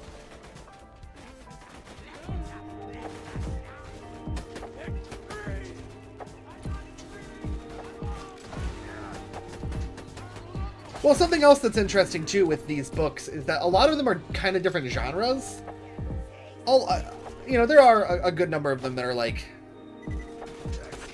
kind of actiony slop, sci-fi slop, but like one of them, the first 65% of the book, over half the book, is like a detective novel. Everything pops off in the back half and kind of stops being a detective novel, but it starts off like the first 2/3 as a detective novel, and it was really fun. And then there's yes, I would say that's one of the good ones, and it's the first one of a trilogy, and the one that I just finished is the last one of that trilogy. The one that I was just talking about how good it was. But it's not the one I just read, not the one that I said is amazing and like one of my favorite books ever, not that end of the trilogy, the one I just finished like 2 days ago or a day ago.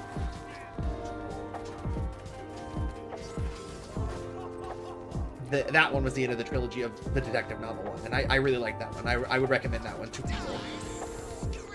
And that one doesn't have Master Chief in it, and that makes me a lot easier to recommend to people, because for a very long time, I don't think it's true anymore, but for a very long time, the Master Chief books were easily the most boring ones.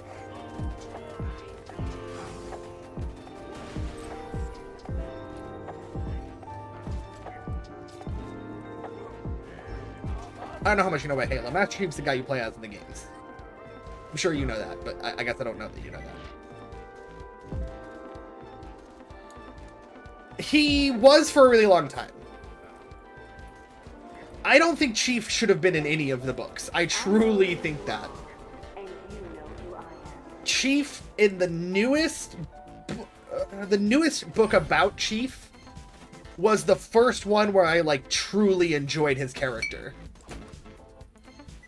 And it's really late in the timeline, so he's a lot older than he is in a lot of the other books. Nice beer bottle, Cameron.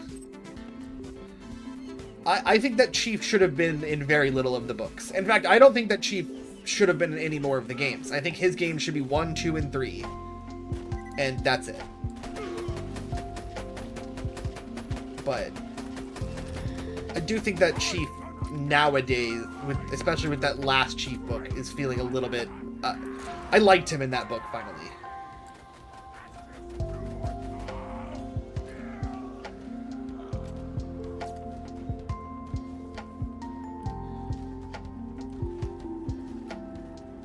Yeah, see, that's kind of an issue I have with... I mean, that's not really fair to say, Cameron. You didn't play Halo 2, but in Halo 3, Chief literally says, like, maybe 7 words. Like, Chief is almost all one-liners in Halo 3. Like, it's pretty goofy. Not that he's not enjoyable, and honestly, in the situations that they wrote, like, the plot, there's not a lot for him to say. Like, fair. But I don't know.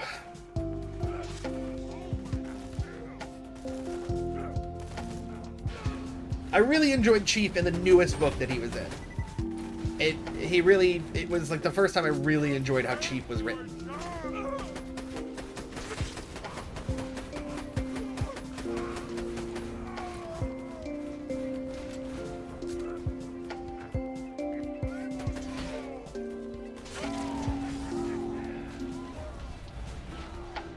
Hope those grenades are enough.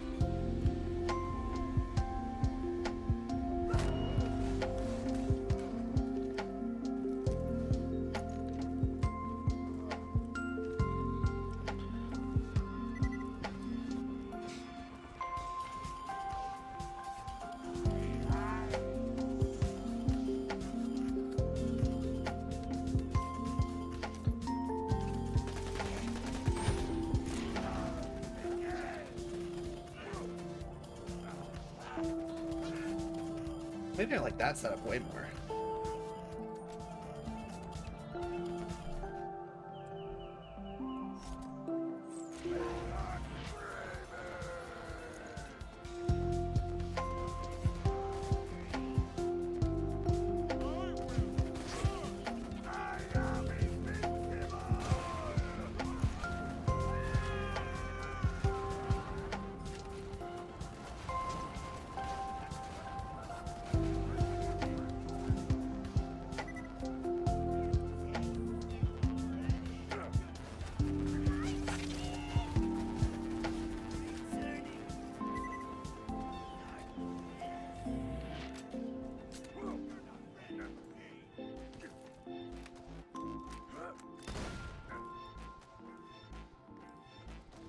Oh man, is that so far from true, Cameron?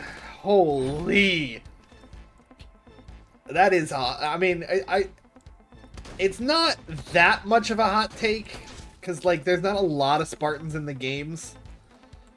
So, like, if you only played the games and told me that Carter was your favorite Spartan, I would be like, okay, I mean, that's your prerogative, my dude. But Carter is, like, nothing if you read the books.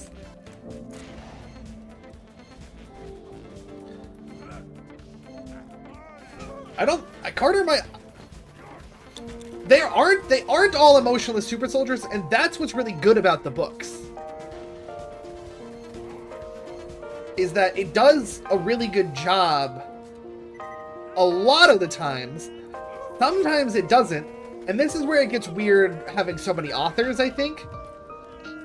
But a lot of the times, a lot of the what's like the plot of the books for character growth and stuff is like the fact that they tried to make these children into emotionless, perfectly serving super soldiers, and what they kind of did instead was accidentally give a bunch of super soldiers a hero complex where they really think that they are the only hope for humanity, so much so that, like, they can't even control the Spartans all the time. The Spartan 2s, sorry, all the time, or the original Spartans, the Spartan 2s. They can't even control them all the time because a lot of the times they do what they think is best for humanity, not what, like, the government that they serve says, because they have accidentally been raised to, I mean, essentially view themselves as the heroes of humanity. Like, I don't know, it's not bad a lot of the times. I'm gonna die to this, I think, and I really don't want to. That sucks. Okay, I'm not doing this anymore.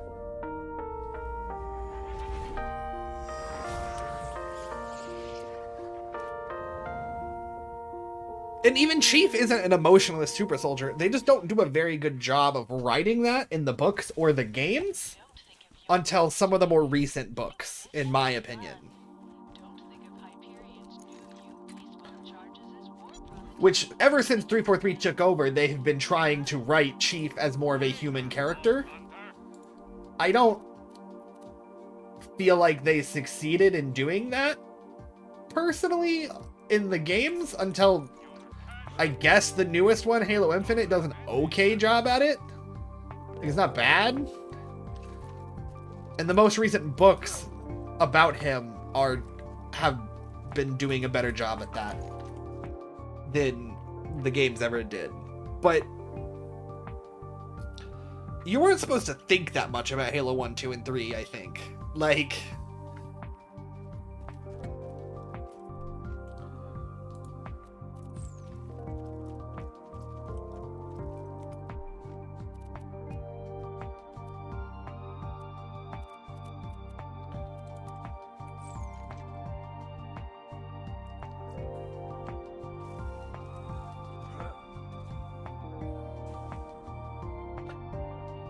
Microsoft from the get-go wanted to launch them both together as book games, like a pair, like they would come out together.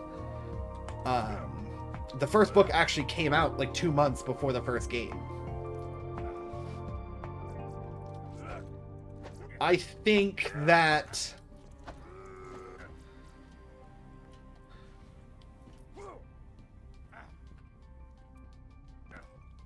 I don't know that that's entirely true. Again, maybe this is some biases coming through. A lot of it is supposed to be reminiscent of, like, Predator and Alien and kind of Ghost in the Shell were, like, the main inspirations aesthetically.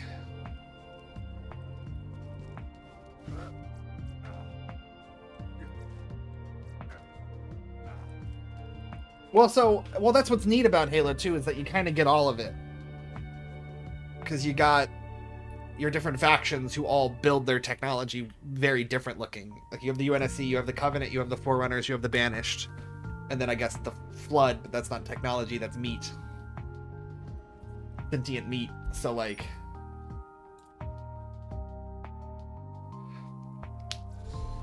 but back to the genre things for a second. You talk about wilder, higher tech sci-fi stuff. There's 3 books called the Forerunner trilogy that take place 100,000 years before the games and the rest of the books that are very good in my opinion, and they're like not quite Dune level, but they're like near Dune level in sci-fi weirdness and wordiness and stuff.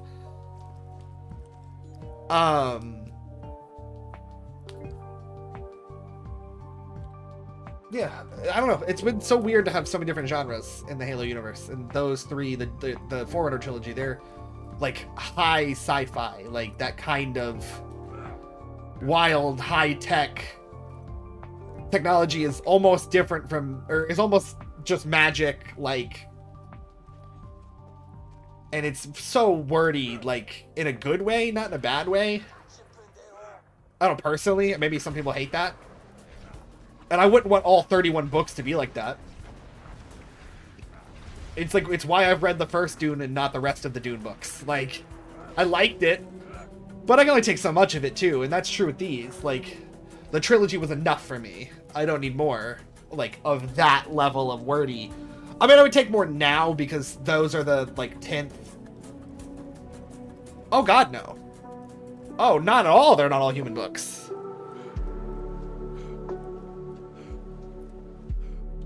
A lot of the times we follow aliens as protagonists or antagonists. Like, we get to meet them and find out all about them and, like... Not in the early books. Especially the first 2. The alien perspective is not alien enough in the first 2. The further in you get... Yes, and it also kind of depends on what alien species you're following, because there's a good amount of them, and some of them are a lot different. I don't think there's anything wrong with having that opinion. I disagree. I think that the games have just been poorly written, but I don't think that most of its lore is that unique.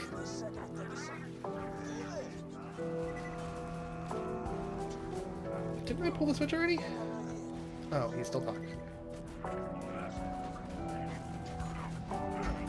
I like the Flood a lot. We're really, narratively, we've been setting up for the Flood to return for a while now. But they're still holding off on that. I don't know what the plan is. I don't know if we're going to get a game where they all come back. The Gravemind, it's like literally the name of like the quote-unquote leader of the Flood, even though that's not how that works. It's not like a leader, because, you know, they're a hive mind. The Gravemind is one of the most fun written characters in the entire franchise. It's losing his mind. A lot of his dialogue and the voice actor who does him in the games, there's not a whole lot of Gravemind in the books. There's a short story about him.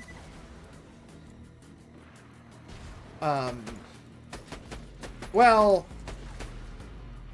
yeah, I'm gonna leave it at there's a short story about him. Because,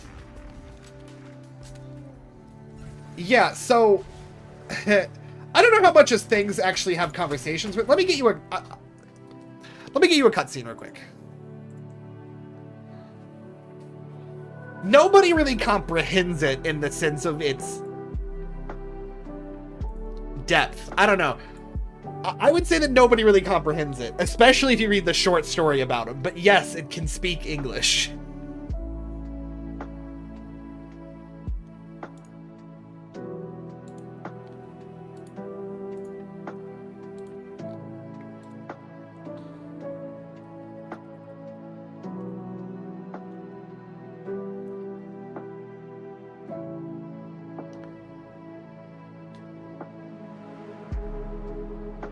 Man, Halo 2 Anniversary came out over 10 years ago. What the actual hell?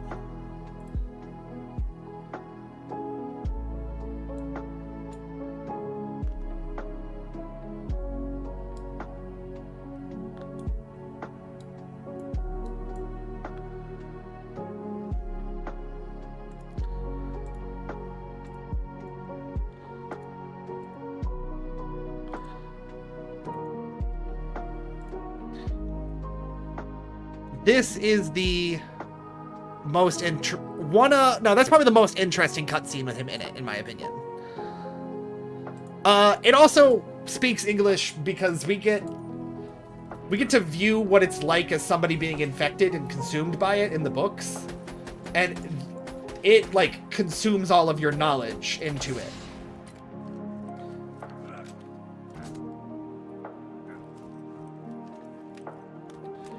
Is why it can speak. We also know where it comes from and like where the flood comes from. And I actually think it's really interesting and cool, but I know that a lot of people don't care for it. What do you mean it's not a new thing in the universe? Like, I mean, that's Halo 2. It's in the second game. The Flood are in the first game, but there is no Grave Mind in the first game. You don't meet a Grave Mind. If you mean new to the universe that way. And if you mean new to the universe, like literally in the universe, the Flood are what wiped out the aliens 100,000 years ago, that the book... And the timeline of... It's ancient. It's very, very ancient. In the Halo universe. I say very, very ancient. The Gravemind, it's the Flood is more ancient than that by... Well, now we're kind of getting into where the Flood come from. The thing that would become the Flood is much more ancient than that. Than 100,000 years. But it doesn't become the Flood until roughly 100,000 years before the plot of the Halo games.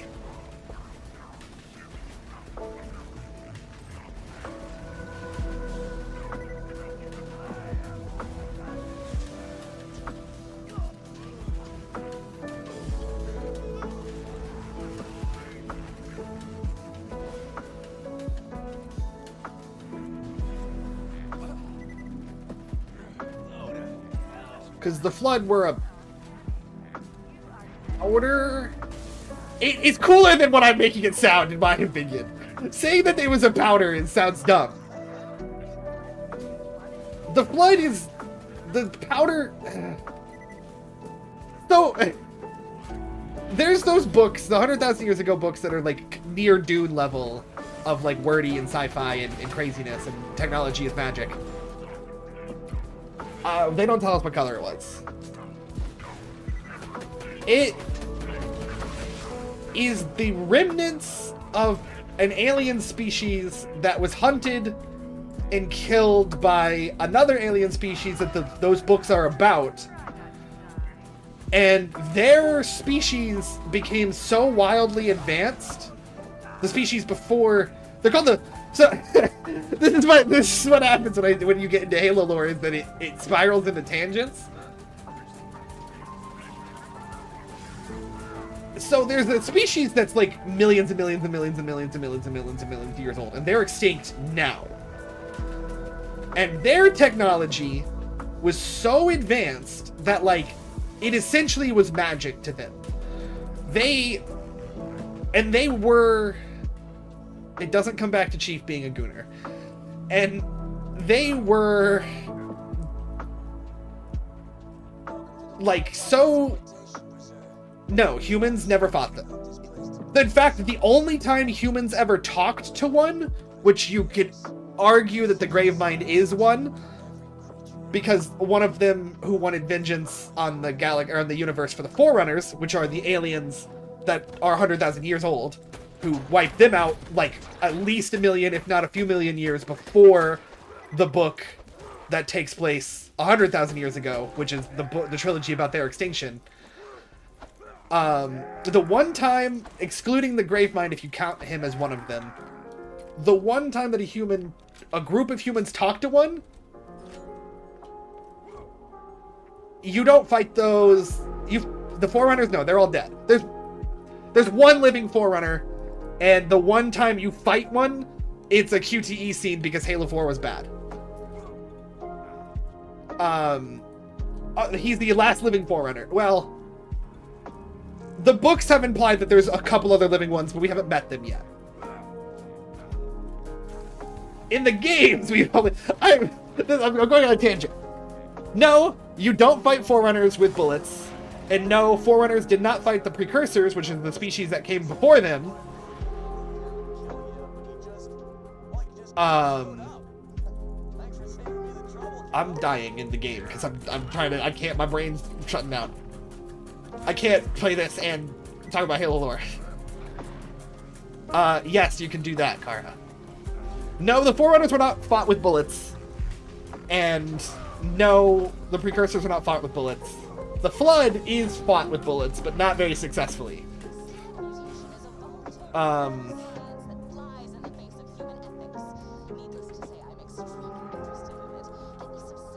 didn't grab doctor's orders. Do I want to go back and grab it? Yeah, probably. I forgot what I was talking about. Something about the Precursors. Oh, the one time a Precursor talks to a group of humans, we don't know what he says. Like, they go into the room and they interrogate him for, like, he's, like, imprisoned in a tube. It's cooler than that, I promise.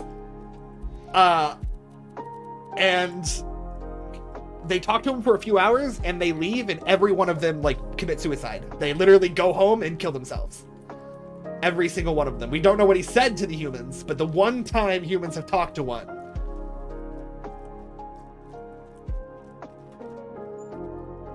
Blammo.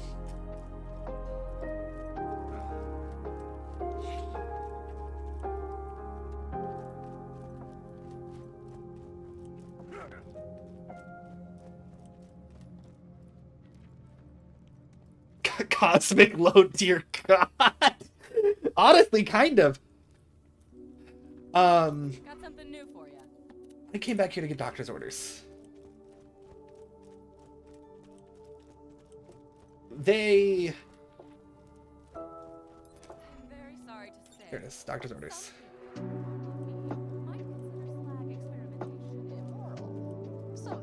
So the Halo, do you know what a Halo ring is?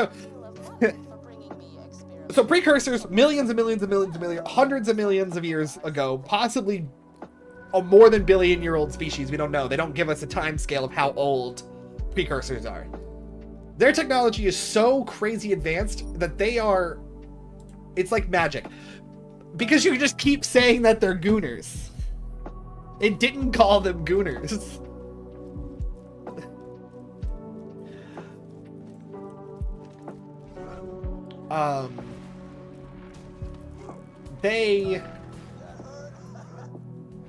Their technology is so advanced that it's like magic. They are also their technology. Like, all of their technology, in quotes, is organic and has, like, brain functions. Like, it thinks. It has neurological signals. Like, their technology and them are one and the same. They become so advanced that, like, that's what they are. They are also their tech. And a lot of their tech that we see is super cool.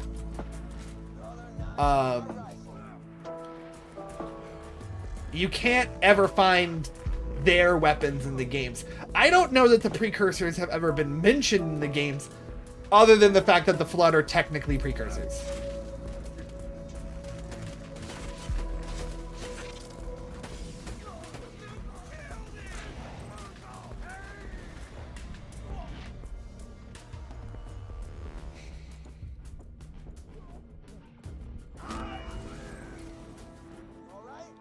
They're not Flood guns. What do you want about, mate? There's a game mode in Halo 4 where you can have a Flood attack. You play as a Flood and you can swing your Flood arm, I guess. Oh, well, there are guns like it's a skin. There's Flood goop on the gun in Halo Infinite, sure, but that's not a Precursor weapon.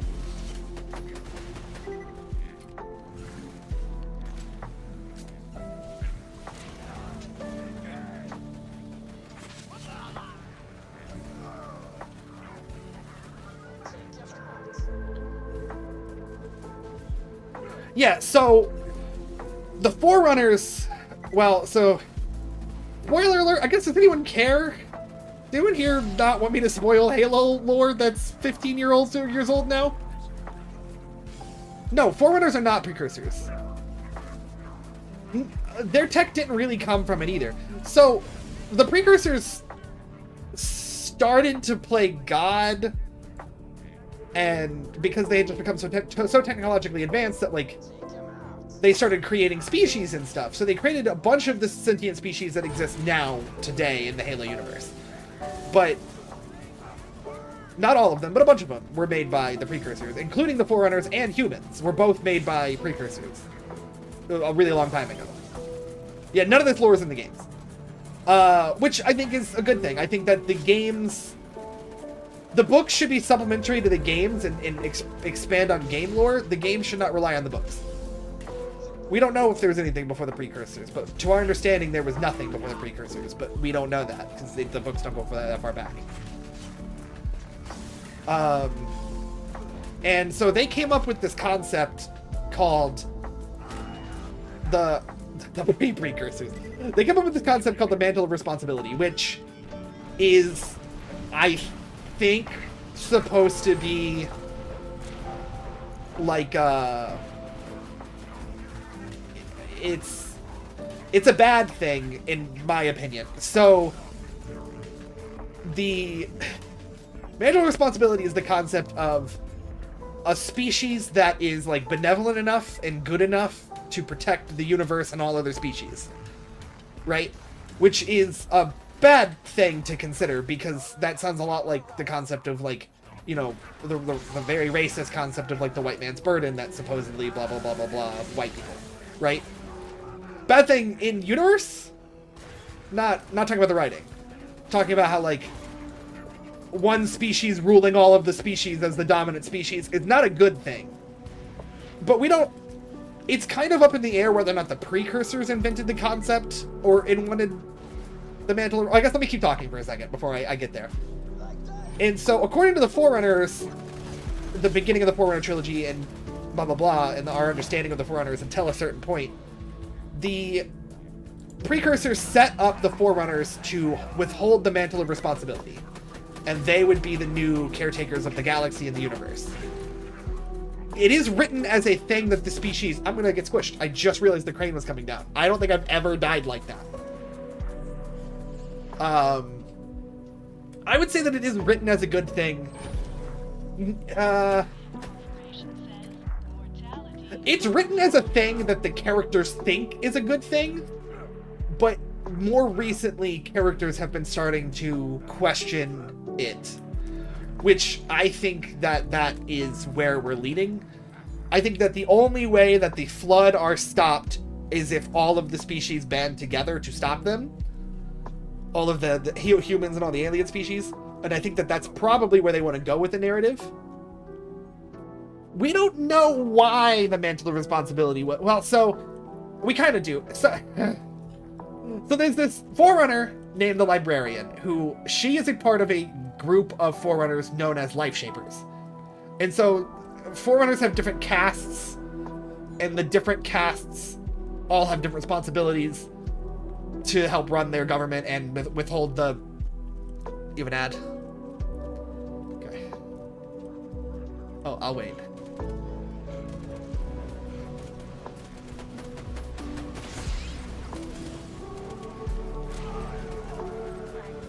Okay, you're back. Okay. So... We don't know what... Well, so... It depends on who you ask. So, the Didact was, he's a member of, like, essentially what's, like, the warrior caste of Forerunners. He thought that the Mantle of Responsibility should be upheld for, like, war purposes, for, like, to stop different species from rising up and doing war.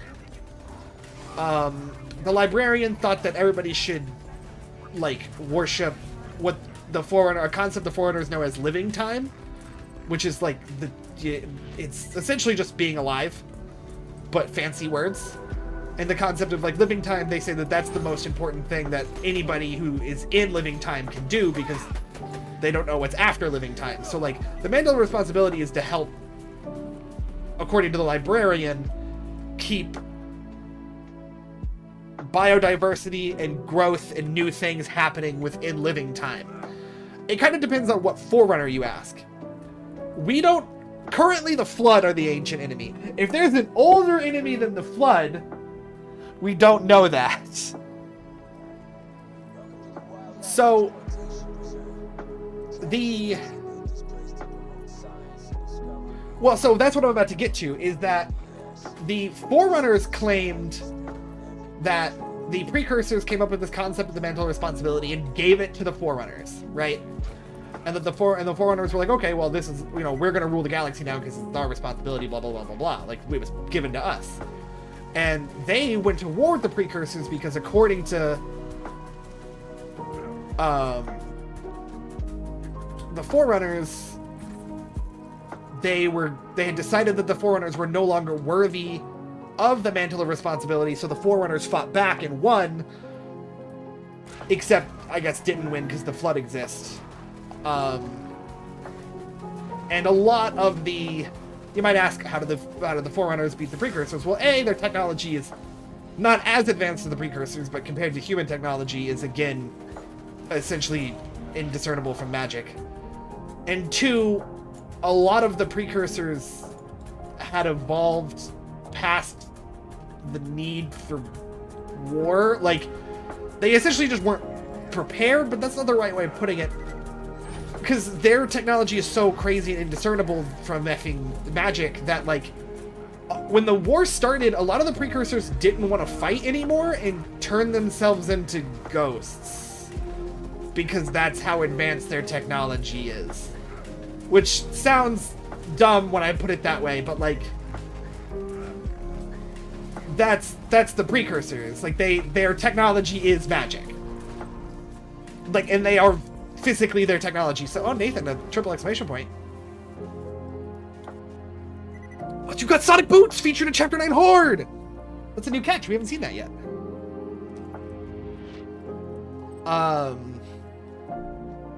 What up, Nathan? We're talking Halo lore.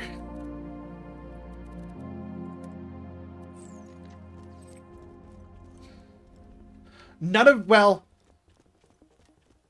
the Precursors, if you count the Forerunner or the Gravemind as a Precursor, yes, one of them survived to the games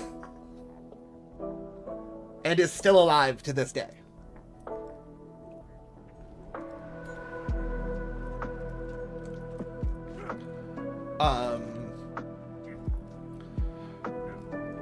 Okay, so I'm getting there. So the Forerunners started attacking the Precursors and killing them, and a bunch of them didn't want to fight and turned themselves into ghosts.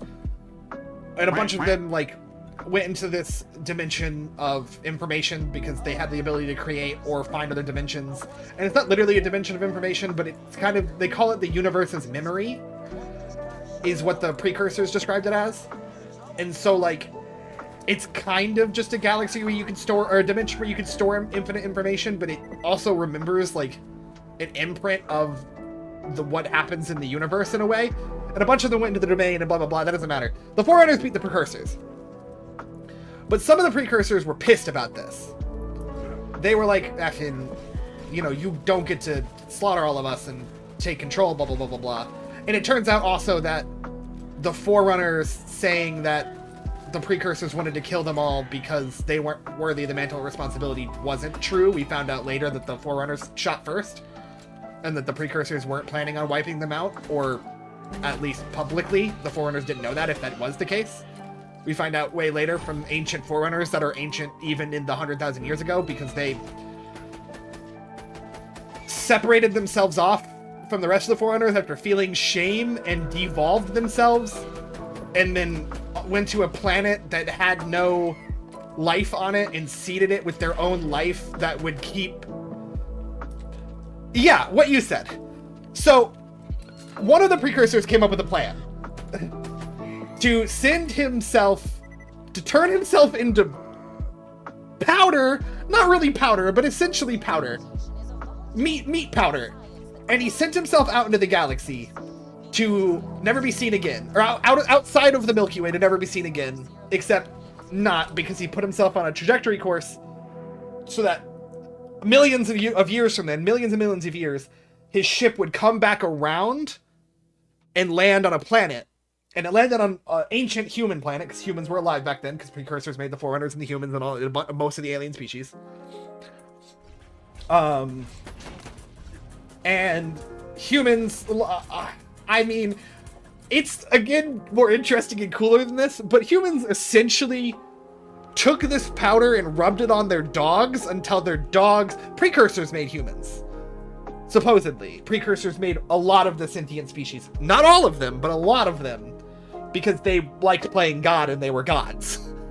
Like, their technology was so advanced that they were gods. Like...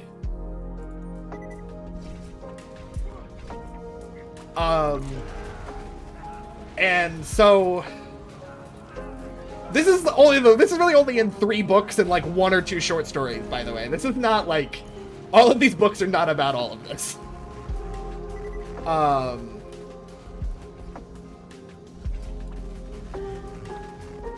So his ship came back. The humans found this cool powder in this ancient ship that landed on their planet, and they were like, yo, let's put this on our dogs. Again, I'm paraphrasing humorously, but that is essentially what happened.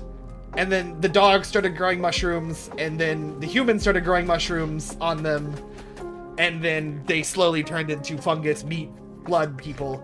And then they started eating other sentient species until they started sweeping the entire galaxy, consuming all life.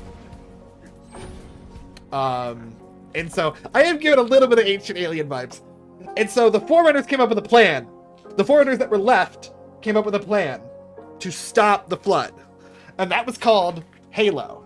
Alright, so they made 12 Halo rings to wipe out all sentient life in the galaxy and stop the flood. The flood are a precursor that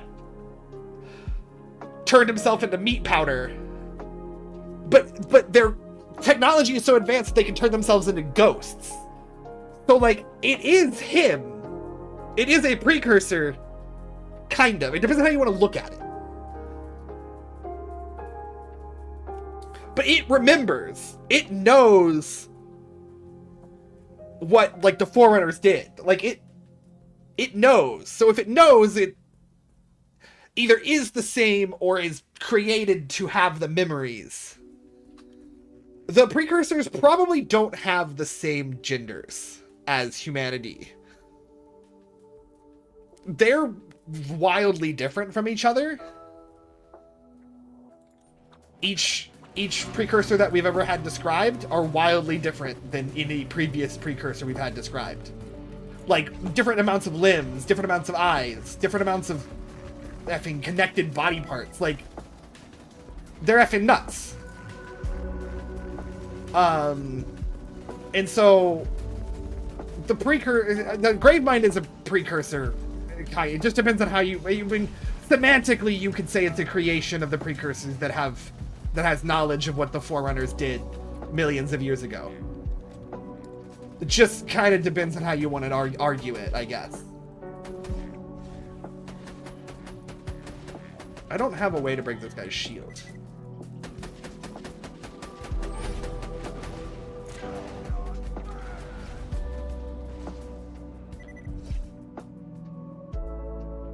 Yeah. And so that precursor, or a group of the precursors perhaps, they made, no. So, let's say 50 million years ago. They don't tell us exactly how long it's been. Let's say 50 million years ago, precursors, Forerunners, ancient humans, a bunch of species all exist at the same time. 50 million years ago.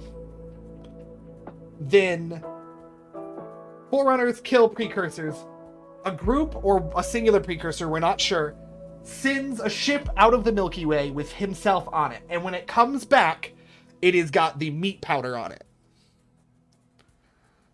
And then the meat powder... So it comes back 100,000 years before now, instead of it left 50 million years before now, and it came back 100,000 years before now. Again, I don't know that it's 50 million. It could be longer. It could be shorter. They don't tell us the exact how long it's been. But so all those years ago, no, by the 100,000 years ago, the Forerunners are the dominant species of the galaxy by like a long mile. Like, they are very advanced and very powerful. Not precursor strong, but pretty strong. We also find out that the Forerunners purposely crippled themselves post-war because of the shame that they felt for wiping out the precursors. But that's not that important, because the 50 million years still passed. So 100,000 years before Halo 1, the Forerunners exist, humans exist, a bunch of the other alien species exist. The ship comes back after 50 million years, but 100,000 years before Halo 1. And the Flood starts infecting humans, and then starts infecting Forerunners, and then starts eating everything in the galaxy. So they create 12 Halo rings, the Forerunners. And so the idea is they log the genetic profiles of all known sentient species, and they put all of them into a catalog that they then put on this big effing spaceship that they call the Ark. And it's essentially like 6 planet-sized, like, space, not station because it's huge and has an atmosphere and land on it, but like a big flower with different biomes all along it, right? And they send that out into space, and then they make a backup one because just in case, and they send that out to space in the other direction. And then the Flood find one of them and eat everything on it, and then they make these 12 Halo rings, and the goals of the Halo rings is to wipe out all sentient life in the galaxy, and then reseed the galaxy with the genetic code that they stored on the Ark. So they made 12 Halo rings. Long story short, the last living precursor, which is different than the Gravemind, but he does exist. He's the guy who talks to the humans and gets them all to kill themselves. The last living precursor and the Flood start working together. They capture the Halo rings. They fire the Halo rings, a test fire on just the Forerunner homeworld, and kill all the Forerunners. And then they destroy 11 of the 12 Halo rings. Born Stellar, who is a Forerunner, who the Forerunner trilogy is about, really the first one's about, but kind of all 3 of them are about. He saves one of the Halo rings. Then they build 6 more. Then they spin them all over the galaxy and fire them. And then the Halo rings wipe out all sentient life in the galaxy, including Forerunners, including humans, anything left, so that the Flood has no more food source.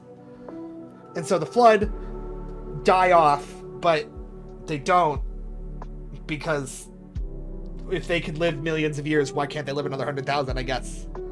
So a lot of them just, like, vibe. They stored some Flood spores to study, and it's a whole thing. That doesn't matter. So that's what a Halo is. That's what the Flood are. And all of that takes place in like 3 books and 2 short stories, 100,000 and also 50 million years before the rest of the books take place. Do you have any questions?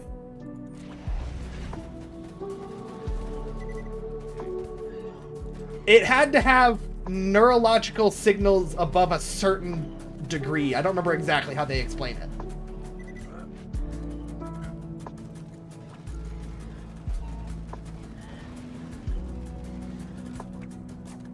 Like, enough brain activity above a certain degree. And they killed all living things and then reseeded the galaxy with the genetic code that they had. And that's 100,000 years before the game. So then they reseed the galaxy with humans and Sanchayum and any of the other ones that existed at the time, because they're not clear on how many existed back then and how many evolved since then. But the humans and the Sanchayum are 2 alien species that, well, humans aren't obviously human to humans. But they reseed the galaxy with the genetic code that's on the Ark automatically using robots. The Forerunners did, yeah.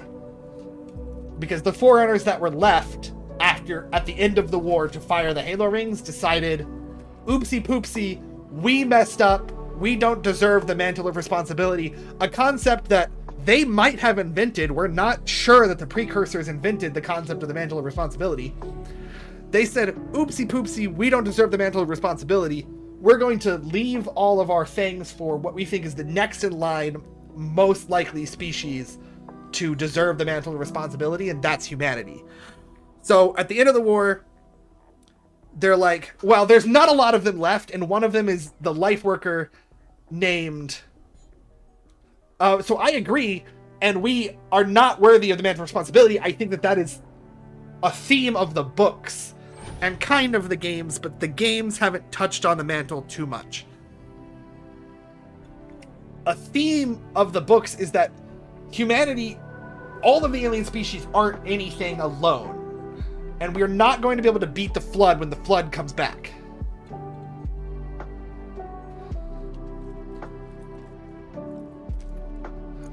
The mantle of responsibility, humanity as a whole, modern day for the terms of not like us, me and you, but like for the terms of like Halo universe, 2559 I think is modern day in Halo right now.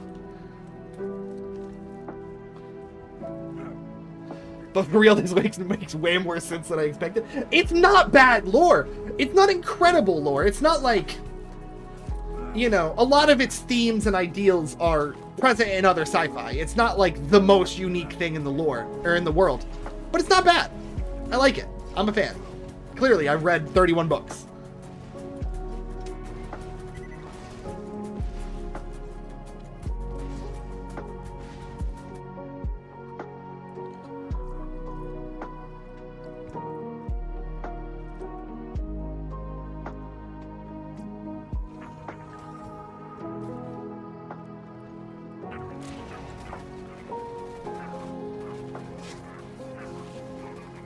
That was their last ditch plan. If they had taken, so there's I mean, I'm not gonna get into it. There's a lot of reasons why, like the Forerunner trilogy, the books, the 3 books that take place 100,000 years ago, and the 2 short stories that also take place about them, they do a good job of making it seem like they tried every other option. The writer Greg Bear of those books did a phenomenal job of I really do feel like they tried everything else that they reasonably could have tried before going for the galactic extinction.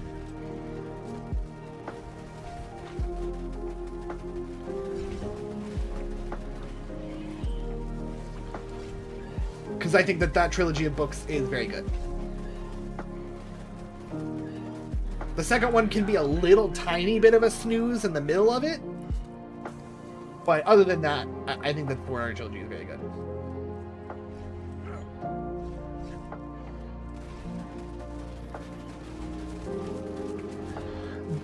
Yes, the Flood is the ultimate antagonist currently.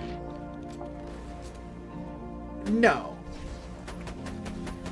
The Flood haven't been in a few games, like the most recent games, the Flood haven't been in the games, but in the books and in the in-universe, like, lore events that happen in Halo Infinite, they have been, like, the Flood are here, and also in, like, the Flood are still here. Also in Halo Wars 2, the RTS sequel, which I think is very good, came out in 2017 or 2018, the Flood are just straight in that one again. So, like, we know that the Flood are still around, but the more recent games have been dealing with other threats and concepts. But the ultimate antagonist is the Flood. And the only way we beat the Flood is by ignoring the mantle of responsibility being a thing, in my opinion. It's not... There can't be one dominant species. We're not going to beat the Flood like that. And I think that's what we're building. That's probably the ultimate goal of the universe. It's a Microsoft-owned IP, so they'll never stop making stuff for it, probably. So we'll never see the ultimate goal of the universe, or, you know, the ultimate antagonist defeated, probably. But maybe.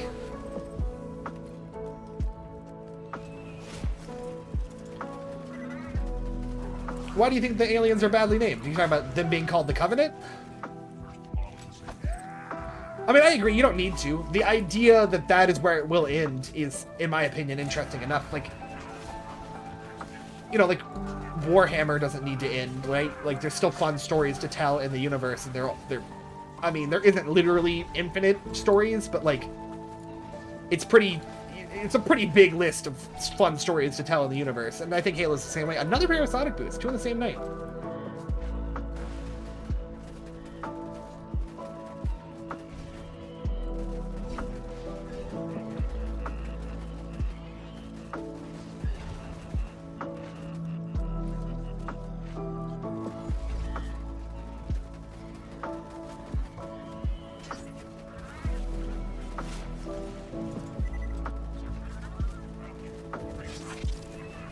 Pike.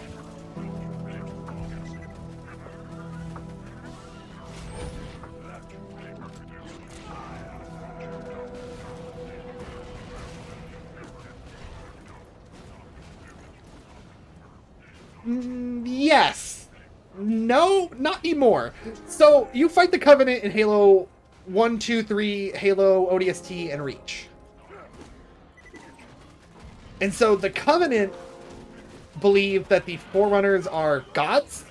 So they don't know that the Precursors exist because none of their technology exists anymore because, well, a large majority of their technology doesn't exist anymore because it was them. Like, them and their technology were the same. So,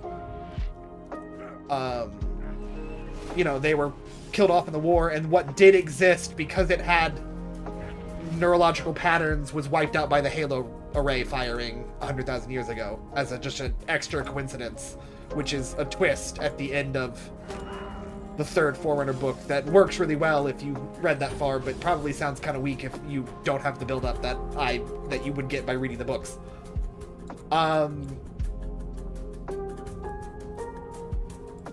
So they worship the Covenant worship the Forerunners as gods, and they think that the Halo rings that they were built, 7 sacred rings, they think that that is like a portal to heaven, essentially. They don't use the word heaven, but like they think it's a portal to divine transcendence, right?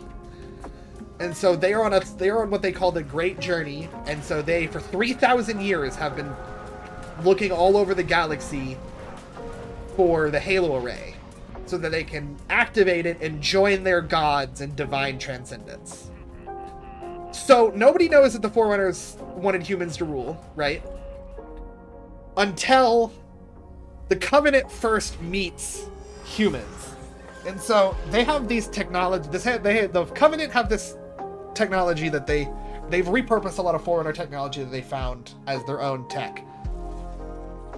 So the Covenant have this thing called like a reliquary that lets you hunt down Forerunner artifacts. Like if you come to a planet, it's essentially a piece of Forerunner tech that can sense Forerunner tech. They come to a planet, the very first time the Covenant ever meet humans, in 2525? Nathan? Double check me? 2525? 2520. 2520? 25. I don't know. In that era. Doesn't matter. Not important. They meet humanity, and the reliquary is like, oh, look at all of these relics on this Earth, or on this planet. The planet name was Harvest. Look at all the relics on this planet. Let's go get all these Forerunner relics. We're gonna be our high prophets, the people who we worship in the Covenant, like the leaders of the Covenant who lead their religion, their priests, their popes, the high prophets. They're gonna be so pleased with us, and they go down there, and it's just humans, and the reliquary is pointing towards humans. And it has a symbol that they eventually decipher as the word Reclaimer, because they are supposed to reclaim all Forerunner tech and take the mantle over. They're supposed to reclaim the mantle of responsibility from the Forerunners, right? And so one of the lower prophets, he's not one of the 3 hierarchs that lead the religion, finds out about this, and there's an entire book, well, half of one of the entire books, Contact Harvest, about the first time the humans and Covenant meet. Half of the book is about the prophet who becomes the prophet of truth, who he does everything in his power to cover up the fact that the Forerunner tech is saying that humans are special.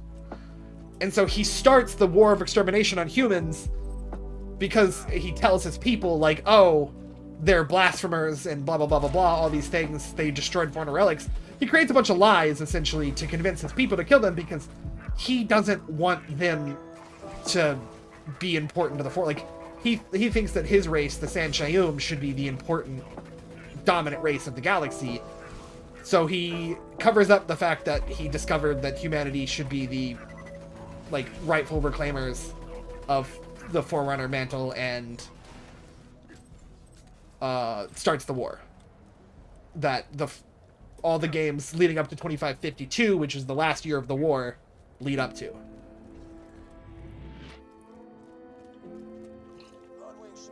And that's the Covenant. After the Covenant disband after they lose the war in 2552 and split off into a bunch of different factions. It was because he didn't want anyone to know, but a Forerunner AI by the name of 343 Guilty Spark, they're so it's not just that they're zealous, they're also egotistic. Like, the concept that humanity could be more important to the Forerunners than the San Shayum are is blasphemy in itself. Which, that's a kind of a whole other thing. But that info is lost because obviously the Prophet of Truth, ironically telling a lie, that's, you know, haha. The Prophet of Truth, the Prophet of Mercy, and the Prophet of Regret are the only three people who know anymore that is the truth. And they all three die in Halo 2 and Halo 3. But an AI, this little crappy orb named 343 Guilty Spark, he's in all three of the first three Halo games. He's an AI who, you know, he's one of my favorite characters. And in the games, he's kind of just this crappy little orb who's a dickhead to you because he wants to fire the Halo rings because he's like, oh, the Flood are back, fire the Halo rings again. We'll just reseed the galaxy again. It's fine, we'll restart. And obviously, you know, Master Chief's like, well, no, we're here now. I don't want to die. I don't want humanity to die and be reseeded. Let's fight the Flood, right? Anyway, he knows that humanity are reclaimers, and he ends up telling humanity, like, hey, this stuff is meant for you guys. So, like, the Earth government, well, the Earth CIA knows. ONI is what they're called, the Office of Naval Intelligence. They know that the Forerunners left it all, and humans didn't know about Forerunners until about 2500. So about 25 years before the war, and about 50 years before...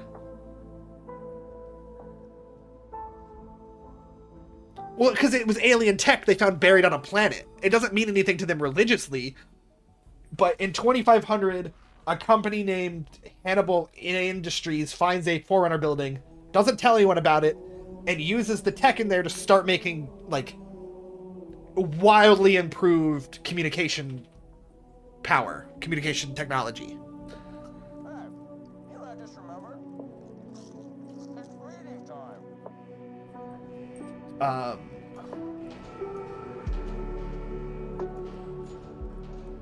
I should have fought the guys first.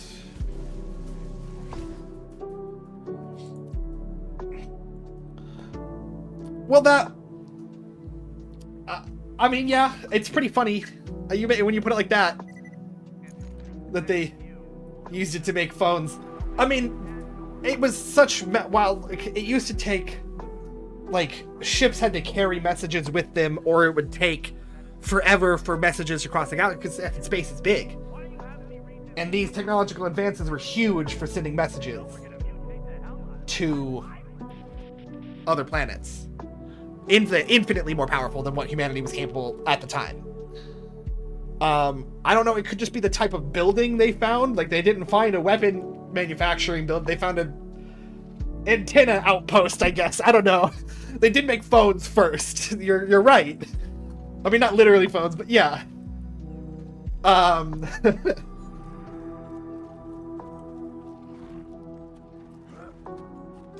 that's the first time, but they don't tell anyone because they don't want a bunch of people, like, they don't want it, the United Nations, or the UEG, the United Earth Government, to come over there and be like, alien tech, it's effing ours, it's government property. Yeah, they don't tell anyone. So not a lot of people know that that's the first time we discovered Forerunner tech, and then we rediscover Forerunner tech in, like, 2510 on the planet Reach, or 2515 on the planet Reach, underground. And we use that to make AIs and stuff.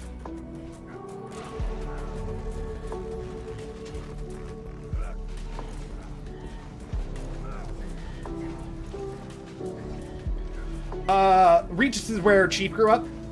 And why is it like why is there a Forerunner building there? There are Forerunner buildings all over the galaxy because they were effing huge and powerful, if that's what you mean. Or why is it reported in the universe? It's where Chief grew up. So a couple of the games and books and stuff revolve around Reach as a planet.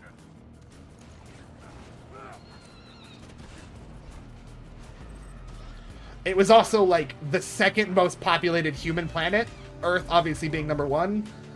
It's the second most populated human planet, and it fell in 2552, like the last year of the war. The Covenant, they do this thing called glassing, where they have a ventral beam, like on the bottom of the ship, that just fires such hot, superheated plasma that it just melts everything to glass on the surface. And they glass the planet.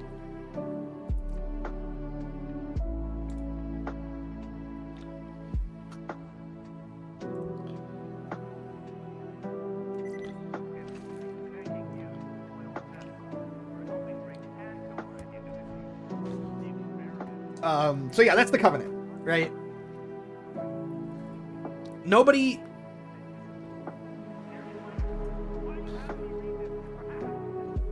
Not exactly. Not... People don't blow up planets on purpose. That I can think of, if you count a halo ring as a planet, because a halo ring is like, it's like, it's a ring, and there's land and atmosphere on the inside of the ring. That I know of, there have been 3 planets blown up if you count halo rings. Within, like, modern time. Because all the old halo rings and all that old stuff back, and blah, blah, blah, that doesn't matter. Within modern time, like there are 4 planets I can think of that were just, like, straight blown up.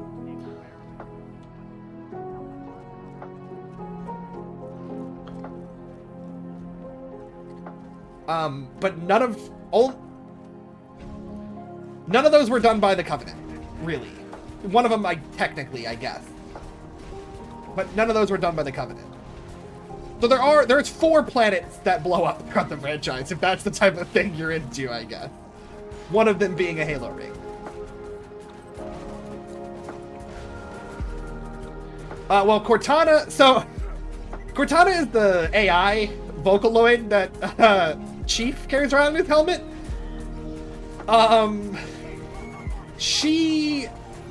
So there's 2 types of AI in the Halo universe: dumb AI and smart AI. Dumb AI they're not technically like sentient. They can only do what's within their programming. And then there's smart AI that they die after 7 years. Well, they go crazy after 7 years and would essentially eventually shut down if left to keep running. Cortana they call that going rampant. She is going rampant when she escapes into the domain, which is that information dimension that I told you about. She finds access to the domain when she's going rampant at the end of her life, when she's being nuked to save Chief in the end of Halo 4. And she runs in the domain, but a mixture of the power of the domain making her go kind of power crazy, because it's again a dimension of knowledge and she's a AI. A mixture of her going power crazy in the domain and her rampancy making her crazy before she entered it. She decides that the mantle of responsibility is hers, and hers alone.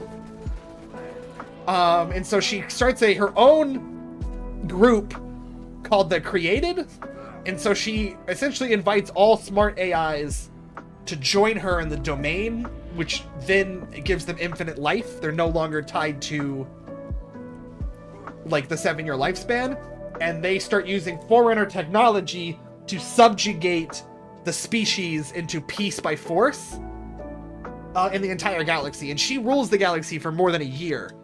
One of the species, they're called Jiralhana, I can't speak. Jiralhane? What is what? Jiralhane, for Christ's sake. They're called Jiralhane.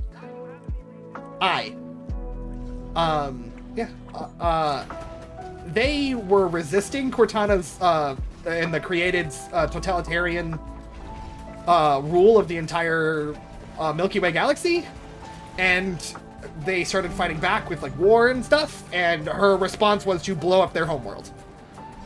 And something to know about the brutes and the Jirahani as a species is that they don't let most of their females leave their homeworld.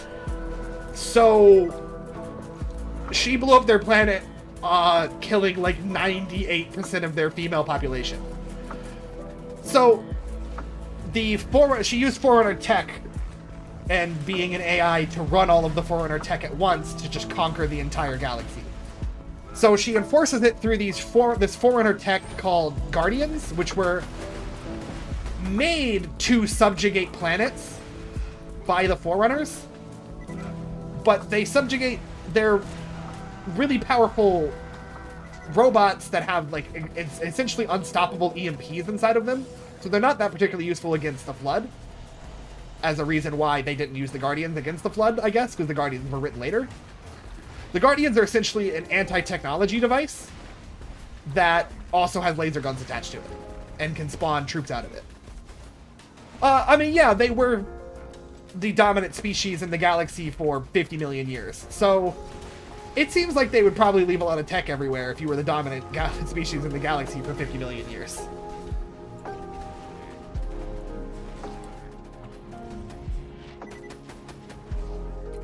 I mean, we found a lot of things, but so a lot of it was also, like, dormant under the earth for a long time. After, like, not being used for a long time, a lot of it kind of went into standby mode until people started finding Forerunner stuff again, and the more stuff that got activated, the more stuff... This is the actual, like, reason in universe.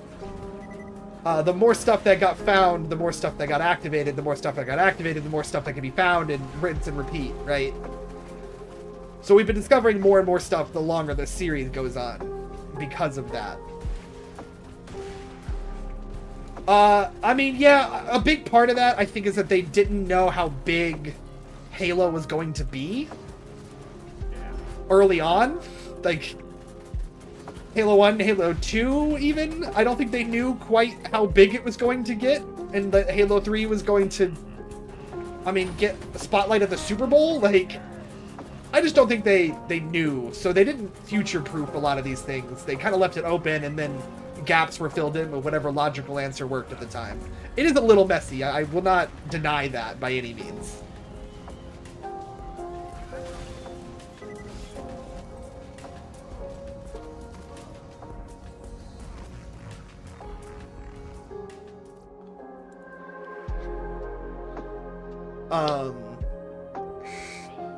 I mean, that's never been more apparent than the very first book, which they had to do a rewrite of in, like, 2011 or 2012, because so much had changed from the first book and Halo 1 being made at the same time to, like, it becoming a big thing. Halo 3, Halo Reach, and these games that are selling a lot, and these books that are selling a lot. So much had changed that they had to do a rewrite of the first book, because the first book no longer made sense.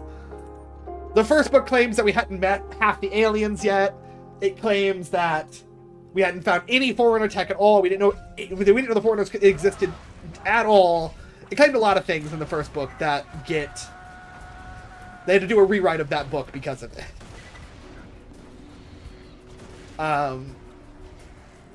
Which I don't think is necessarily a bad thing. I think in the long run, that's probably just smarter. If you didn't know how big this universe was going to become, you know, I don't blame them for not future-proofing properly. The games came up with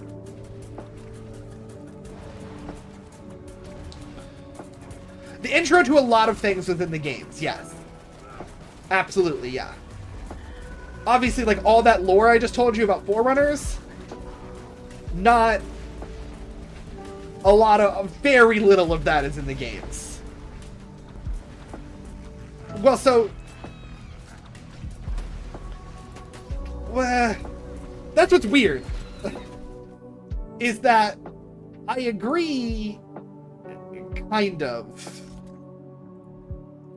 I don't know what else they could have done, right? It was just the circumstance of the matter. Like, that was just the situation that they were in. Was that this thing blew up way more than they knew, and they want to flesh it out more, like. And also, I would say that the games no longer introduce things for the most part. I mean, that's not true. I guess the Endless are in Halo Infinite. The Guardians are in Halo 5. Halo 4 introduces the Composer. The game, yes, the games have big budgets and bad writers, and the books... No, I think the books have, both. I think the books have both. I think the books have good writers and bad writers. I won't pretend that, like, you know, all of these books are masterpieces by any means. But to say that all of the authors of the books are bad writers is definitely not true.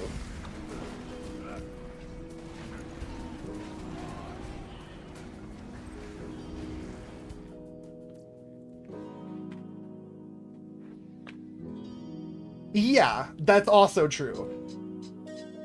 A book can also suck, and it is less painful, too.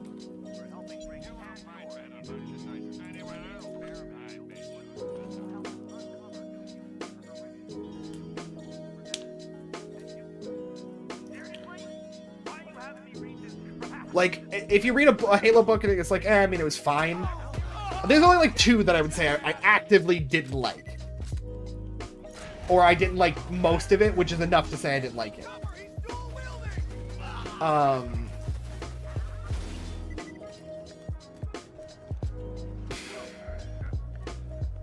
But, yeah, I don't know. I don't know. I really like the Halo universe, clearly. I've just been ranting about it and not playing the game that I'm playing for I don't know how long. Somebody's been on YouTube this whole time not talking. So someone has me open, like my YouTube stream open, just listening to me effing rant. Because I can see one YouTube viewer. So I hope it's been fun, whoever you are. Or whoever left it on and then went to bed and didn't realize they left it on.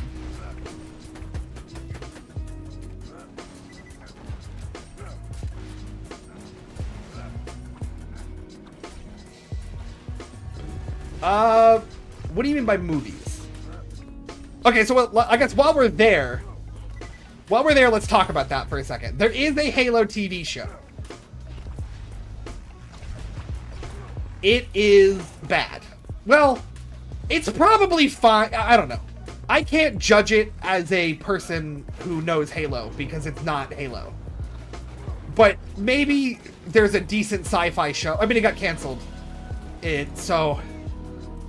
After 2 seasons. So I guess maybe that answers my question.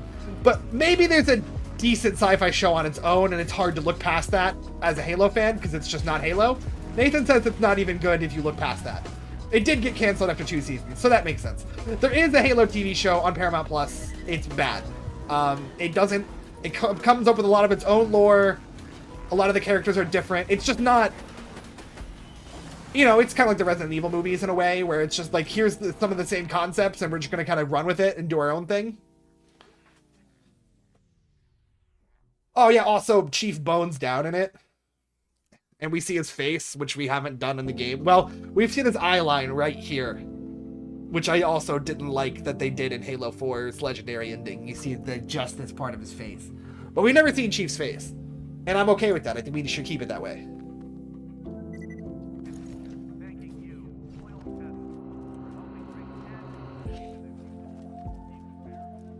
But if we're talking, they have some other stuff that isn't the TV show. They have some short films that they've made that are actually pretty decent. Like live action short films that they've made that are actually pretty decent. and they're canon. And then there's also,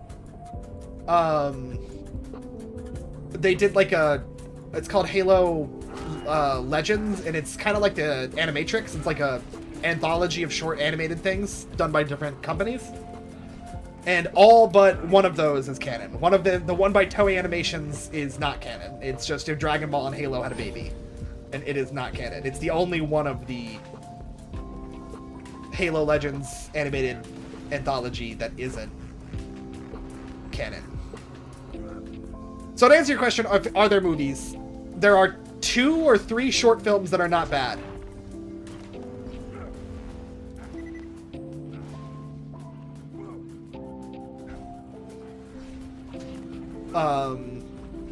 And then the Halo Legends is really fun.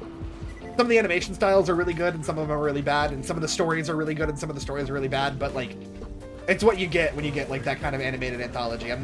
It's fine that they're not all masterpieces, in my opinion.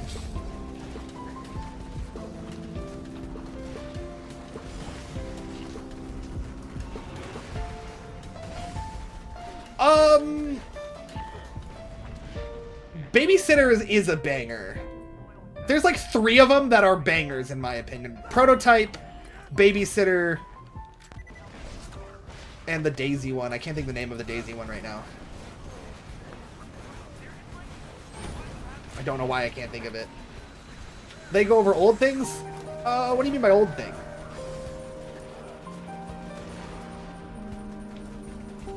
One of them is just like a recap of humanity's understanding of Forerunners at the time.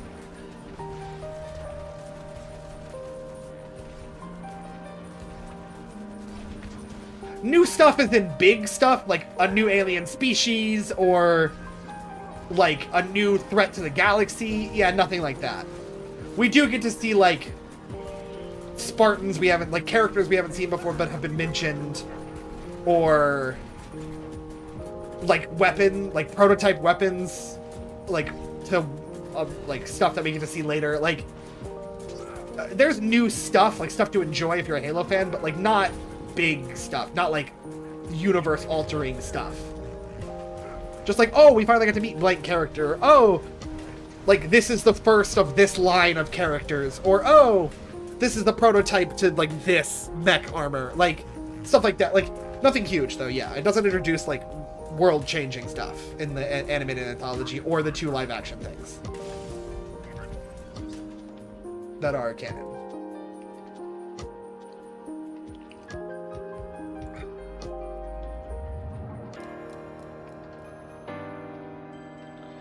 I don't know why, because that studio just probably just only makes blonde waifus, right?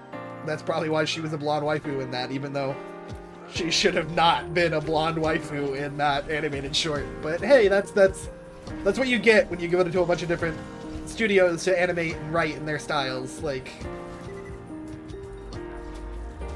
doesn't bother me. I mean, it's weird, but it doesn't bother me.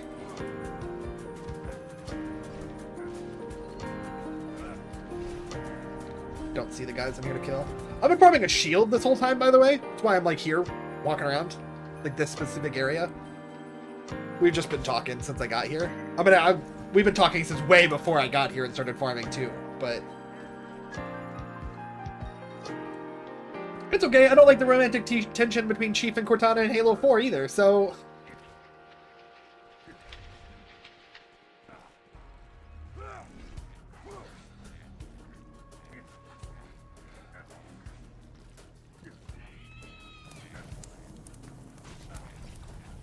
I'm not saying that like there's no room for romance in the Halo franchise, but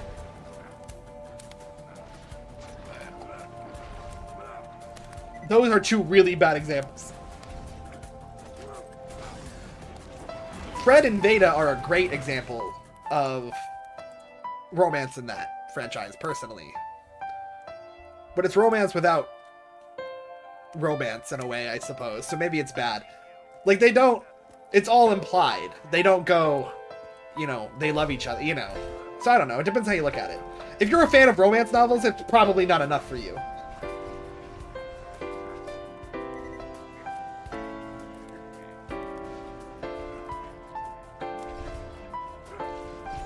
but it's enough for me.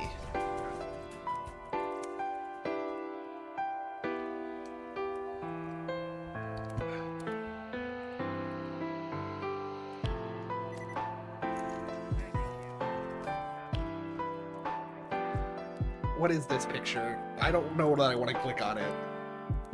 Nice, man. What's wrong with you? Yeah, actually, though.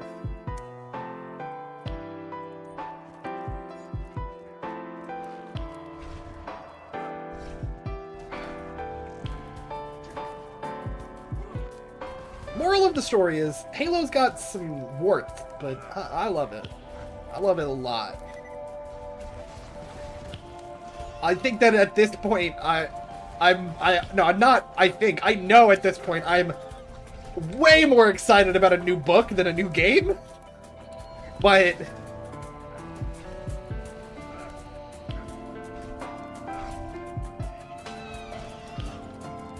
Halo has more than 3 warts. Oh, I see. Never mind. It all makes sense now.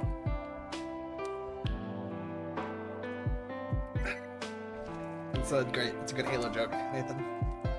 It's good. I like it.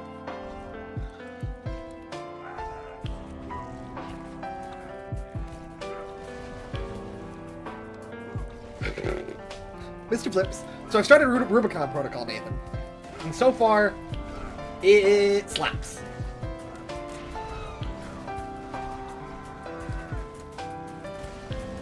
I don't know that it will have a lot of emotional depth, but maybe it will. I don't know, we'll see. But so far, it's just kind of Spartan 4s actually being really enjoyable characters. Which is not that rare in the books, I guess, but...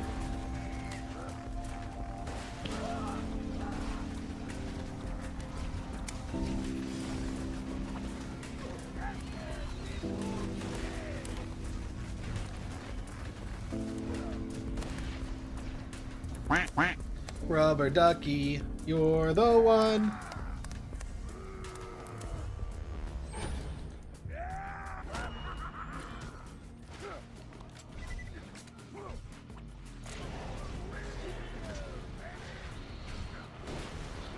Yeah, but my problem is they're just people, and I don't mind that, right? I don't need my characters to be super soldiers. But it's uninteresting to me, or it becomes a lot less interesting when the normal human characters aren't on the back foot. They aren't the underdogs.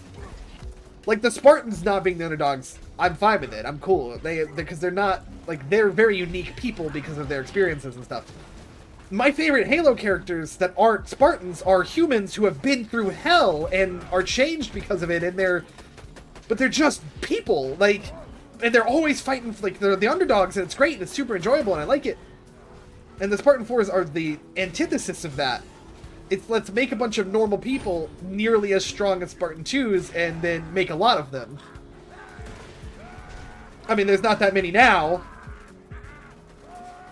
There weren't that many to begin with, either. The games would really have you think, and at least I always got this impression, that the games would really have you think that there's thousands and thousands and thousands of Spartan 4s. There's, like, at maximum, 3,000.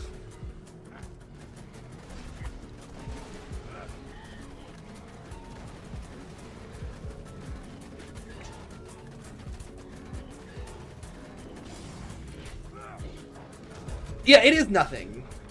I mean, the Spartan 2s,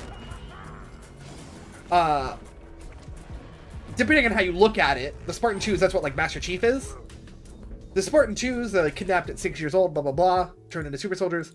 Depending on how you look at it, there's either 75 of them or 150 of them. There were 150 candidates, but only 75 of them were picked.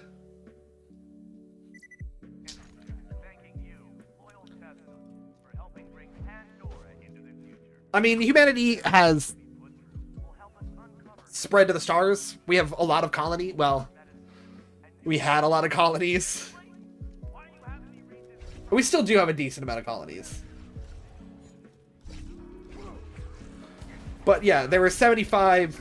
There were 150 Spartan 2 candidates. They picked out 75 of them. And only, yeah, some 30 odd of them survived all of the horrific augmentations that they gave to them to make them super strong. So our, like, main heroes for a long time, both in the video games and in the narrative, the regular size of the military, I mean, enough that, like, their biggest flagship has, like, just under, the biggest flagship they ever had, it doesn't exist now, but the biggest flagship they ever had, like, 18,000 crew members, and they have, you know, yeah, their colonies are typically, like, low millions in population, if not, like, the smallest colonies are, like, low millions. Unless it's brand new, and then it's only, like, 100,000.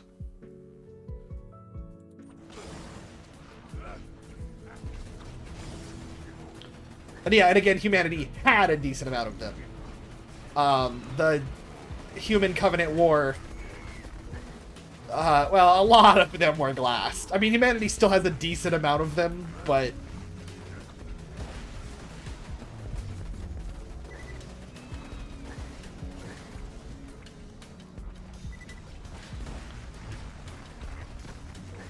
This guy doesn't have anything to drop, but it's annoying.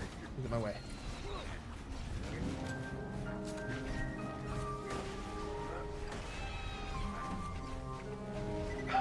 Bro got me ranting again.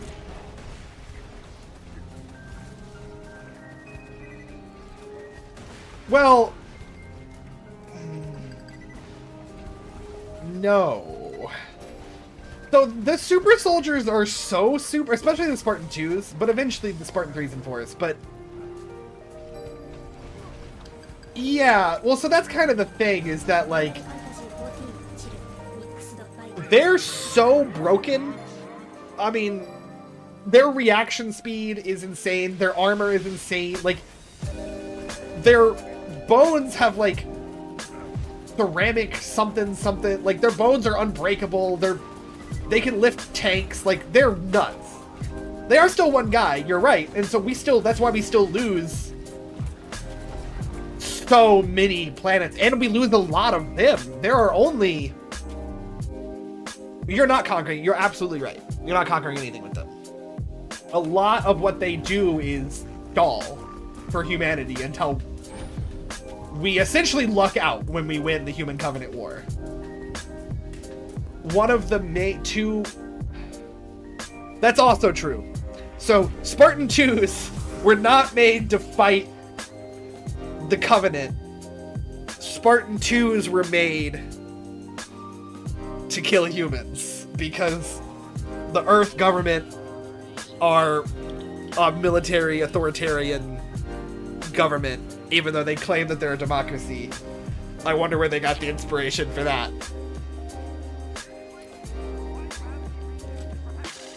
And so the Spartans were originally made to kill humans, and then the moral deus ex machina that is the Covenant showed up, and now it was like, we have super soldiers to fight them, look! We only win the war, massively crippled, countless colony worlds destroyed. I mean, there probably is a count. It's, you know, it's not within the thousands. We didn't have that many colonies. We just had a lot. So not countless at all. Very countable, but still a pretty high amount of colonies destroyed. Like, we win at the end of the war because the prophets... Yeah, the Covenant were on Earth when we won. So the prophets had two main alien species running their military. They have smaller ones, but Halos are massive. We also find a Forerunner construct. So the Forerunners made 626 shield worlds, which are... That's... Okay, I'll wait.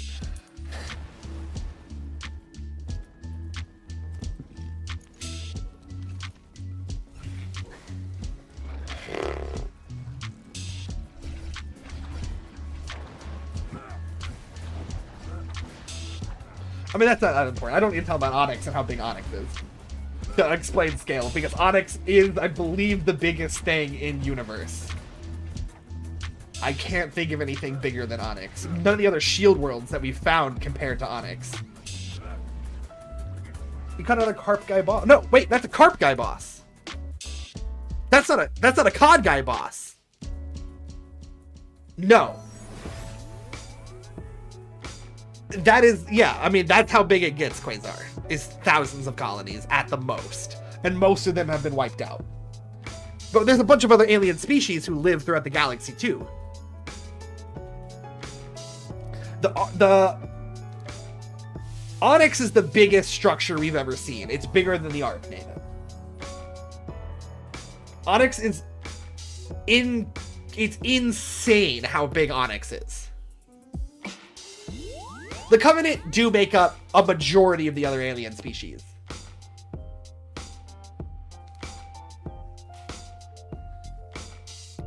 I mean, sentient talking species. But okay, so the Covenant, how humanity won. Well, we didn't really win. We kind of helped someone else win the war for us. So, the prophets run the Covenant, they're the top. And beneath them were the two most well, maybe not those populous, but two of their like lead military alien species are the Brutes and the Elites, or the Jiralhanae and the Sangheli. So the Sangheli, a lot of them find out, oh, the Halo rings aren't a portal to divine transcendence like our religion says. It's just going to wipe out all life because the flood was a thing 100,000 years ago. It is less than we wanted, more than the Covenant lost. And so and the Elites in general are a really proud and honorable species, so they're a lot harder to control than the Brutes, the Jiralhanae. So, a civil war breaks out. They call it the Great Schism within the Covenant, because we have these group of Sangheli aliens who are like, hey, the Halo rings aren't divine transcendence. Hey, we're hard to rule. And so the Prophet of Truth is like, these aliens are denying our rule. We're all self-important. You know, how dare they step up to us or say anything against our religion. Jiralhanae wipe them out. And so the Great Schism starts, and essentially the Covenant breaks out in a civil war right around the time when they reach Earth. And through the help of the Sangheli, they help the Earth fleet, which is massive because it's all that's left. Like it's not all that's left. There's colonies that they missed, but they're at Earth. And so the two of them fight together to get them off Earth. And Chief and the Arbiter, who is the leader of the Sangheli rebels who have left the Covenant, Chief and the Arbiter pretty much go have a jolly time killing all the prophets. And then the government structure of the Covenant falls apart, especially as word starts to spread to the other species that, hey, the Halo rings are not divine transcendence. We're all just going to die if we activate them.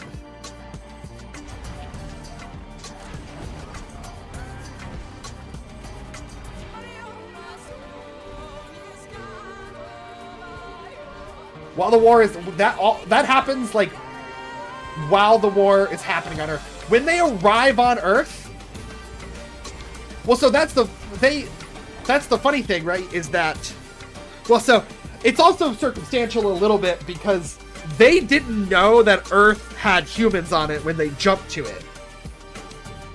One of the prophets went to Earth because they were like, they found Forerunner script that was like, hey. So they space travel. So the Forerunners knew of 6 dimensions. Okay. Physical space, or I don't remember what they call it. The one we're in. Then there's the domain. There's the other ones that don't matter. And then there's slip space.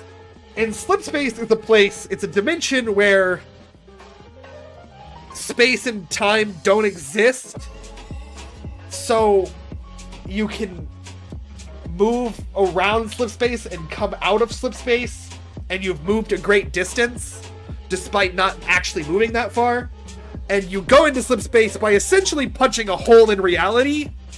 Like, that's how slip space drives work, is that you just punch a hole in reality to enter slip space, and then you use slip space travel, which takes months to years to get where you're going, but also time is relative. So, like, any ship that's traveling intergalactic, or, well, galactically, I guess intergalactic would be from, like, the Milky Way to Andromeda, so not that. Any ship that's traveling galactically has that. I wouldn't say most ships have that. There are, you know, ships to go from Earth to Mars, Earth to the moon, a colony to its moon, whatever. But, because, like, we are on a bunch of the moons, the solar system, and Mars's moons, Jupiter's moons, all that. We have all that we're living on all that. So, like, there are a lot of smaller scale ships, but any ship that's traveling galactically has a slip space engine. But time is relative, and slip space technology, you go to a dimension where there is no time, so it's kind of hard to explain, and they try, but they don't really succeed because this doesn't make any sense. But, like, traveling in slip space for you, the person, let's say you're in a ship, Quasar, and you're traveling in slip space. So, you're in slip space, and for you, 6 months pass. But when you arrive, it doesn't really matter to the story. It matters the tiniest touch, just a little tiny bit. So, imagine if I spent all this time learning that I know, like, Halo stuff. Shush. So, when you arrive, it could be 6 months. You felt like you were in which they have cryo, so they put people in cryo so you don't age all of that time while you're waiting for ships to fly through slip space. But depending on where you're going, if you're going in or out of the galactic, like, relative to the galactic center, the distance that you're going, and also how many people who have used slip space recently, because there's something called, I don't think humanity knows about this yet, but the Forerunners understood that as a concept called reconciliation, which, like, if you use too much slip space travel in an area of real space, it can stop slip space portals from working, or ships will go into it and then just disappear. So there's a lot of limitations to slip space travel, but it'll feel like 6 months to you, and it could be 1 month, or it could be a year that it took you to get there, based off of the distance and whether or not you're traveling, like, you know, towards or away from the galactic core, and all kinds of different things, all kinds of different factors. And they go into it a little bit, but, like, it's such nonsensical, time is relative voodoo magic that it's not that important how it all works. The only really important thing is that you go into cryo, and you have cryo tubes, and it actually can, depending on how you're traveling, take a decently long time. Because the galactic core, or sorry, not the galactic core, the universe, like the center of the universe. Not the galactic core is in, like, the center of the Milky Way galaxy, but, like, the center of the universe. Because the universe is constantly expanding, so, like, depending on which way you're moving, it can make a difference. Like, well, but there kind of is. Because the universe is expanding out from like, where the Big Bang happened, supposedly. So as the universe expands, the direction that you travel can change how long it takes for you to get there, with relativity to the proposed center of the universe. Final Fantasy XIV Chill Mixed by. But again, none of this really matters. Slip space doesn't really matter. Like, it matters because we need a way to get around decently quickly, large space, you know? But that's the limit of it mattering.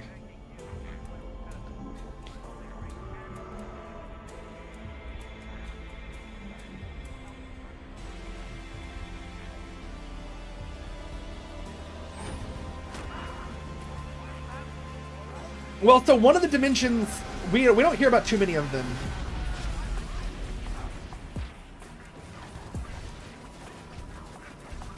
Well, so one of the dimensions is like a dimension of literally only photons, which if humanity could find out, only the Forerunners knew about this. Well, and probably the Precursors too. If humanity's found out about that, that's just like infinite power.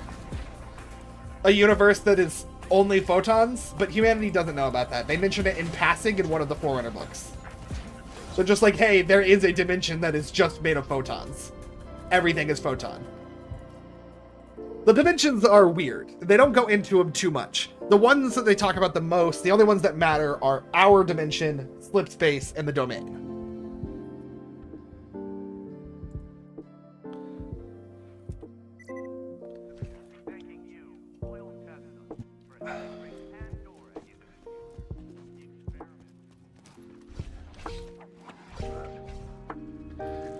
So yeah, the humanity didn't really beat the Covenant. It's more that the Covenant lost than humanity won.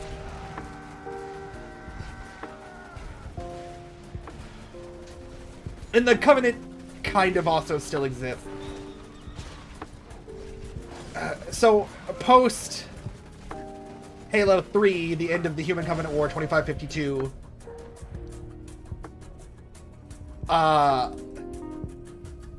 Post the war, there's a lot of factions in the galaxy.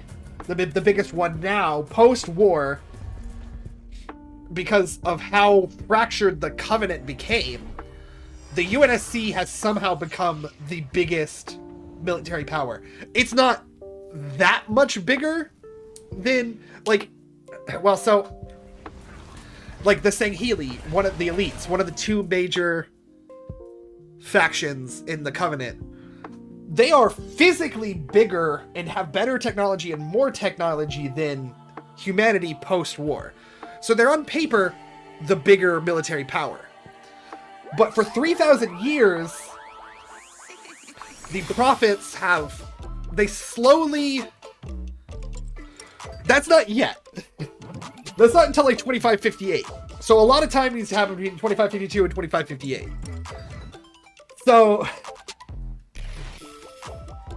a lot of the species aren't used to running themselves, so like there's a book, my favorite trilogy of Halo books takes place right after Halo 3, and we get to follow an elite who has realized post-war without the Covenant that they don't have food supply chains anymore. And no one knows how to farm because their species has all been raised as warriors for 3,000 years. And their culture is based around fighting, and all they want to do is fight. Because to them, that's the honorable thing to do, because that's how they've been raised. Farming was for the lesser species. But now the Covenant has fallen apart. A lot of them go back to their homeworld, and the Ungoi, they're like little guys, they're little crappy aliens, they all left because the Covenant doesn't exist anymore. They don't want to work for them anymore. They're not being forced to work for them anymore. Some Sangheili do force them into slavery, and some Ungoi decide to stay. But a lot of them don't know how to farm. And there's a lot of issues like that across the Covenant species where without the supply chain of the Covenant, a lot of the individual species are running into their own issues that humanity doesn't have. So humanity might be smaller than some of the alien species out there, physically in number, and weaker technology, but they're more organized. Not that there aren't rebel humans, there are humans called insurrectionists who think that the UEG, the United Earth Government, is trying to rule all of the colonies, is bullcrap, and colonies should rule themselves. And that's what the war was about before the Covenant showed up, that the Spartans were made for, and that starts popping up again post-war, when there's no longer aliens trying to kill everyone. And the Covenant itself break into a bunch of tiny factions. You have, like, the Keepers of the One Freedom? The Keepers of the One Truth? The Keepers of the One Freedom. I don't know. One of those words. And you have, like, the Swords of Sanghelios. You have the Banished. You have a bunch of factions. That doesn't matter. And so humanity is kind of the most powerful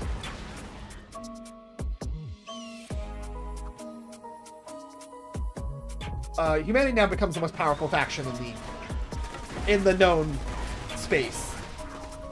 Until Cortana comes along in 2558. The main war, the Human Covenant War, lasted from 2525 to 2552. So that's, 20-something years. How long is what's a main war to you? What does that mean?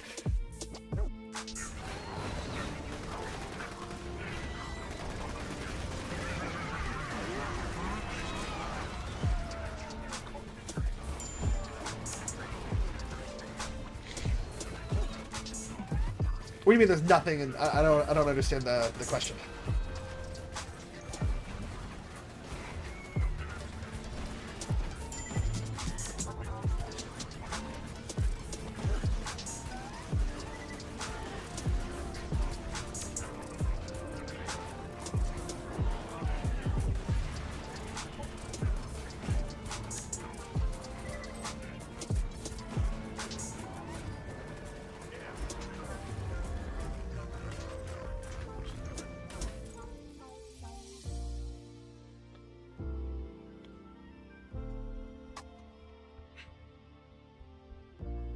Oh, okay, yeah. Well, but sometimes it can take months to travel from planet to planet.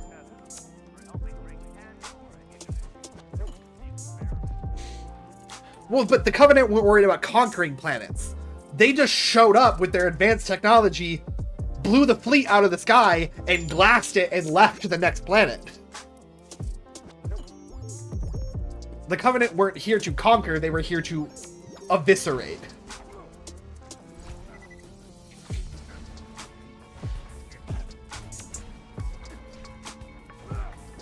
Like, Reach, the second biggest planet that Earth had population-wise, and like fleet and military force-wise, falls in like less than a week. We kind of didn't. They got to Earth. We just kept we would win the odd battle here and there. If a space commander was, pulled off some amazing feat of being cool, some amazing strategy, we would win the odd fight here and there. But we didn't really fight. We just kind of lost for over 20 years.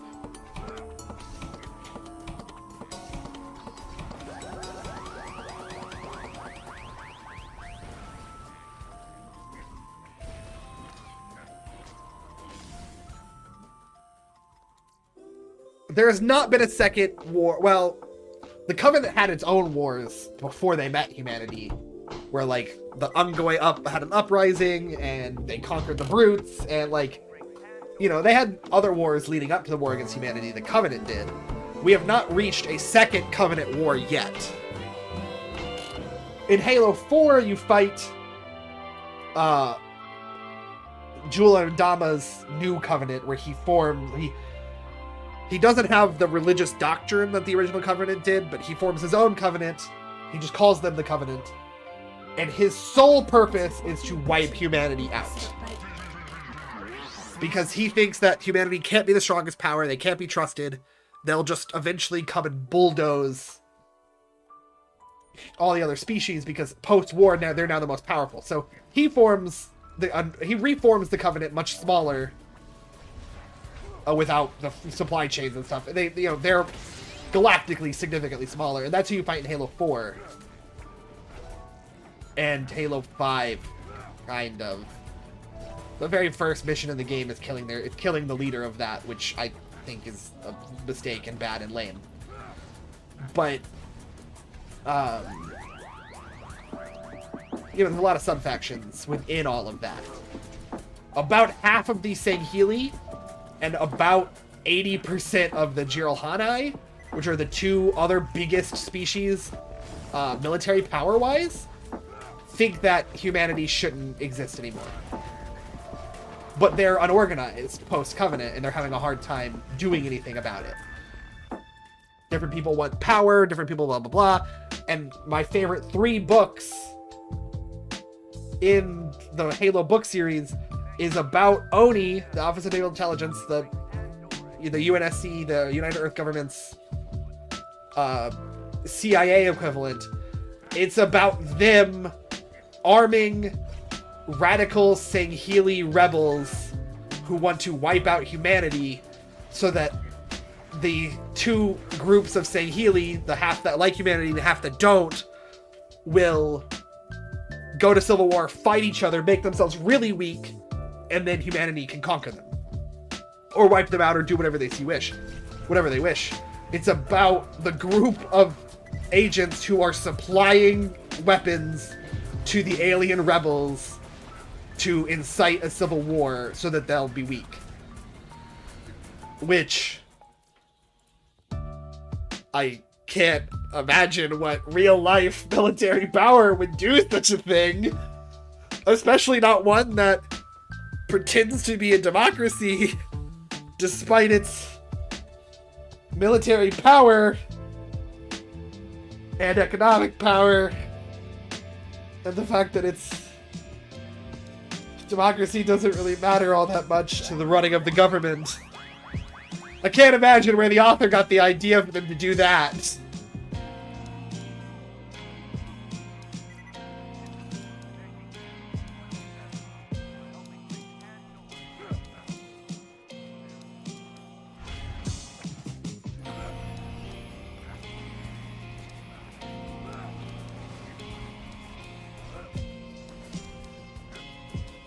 And then, yeah, in 2558, Cortana conquers the galaxy with the Guardians, EMPs all the ships, and it blows, like, half of the UNSC's fleet. Oh, yeah, 2558.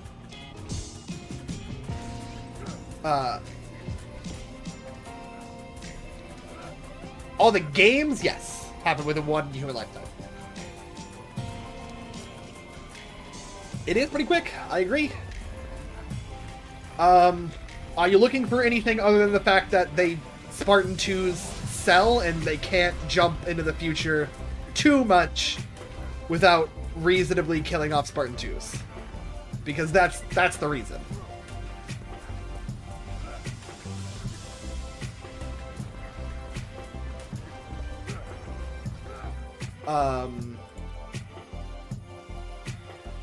Nice. You got a sand belching near slug when I wasn't looking, Kara. 131. Nice.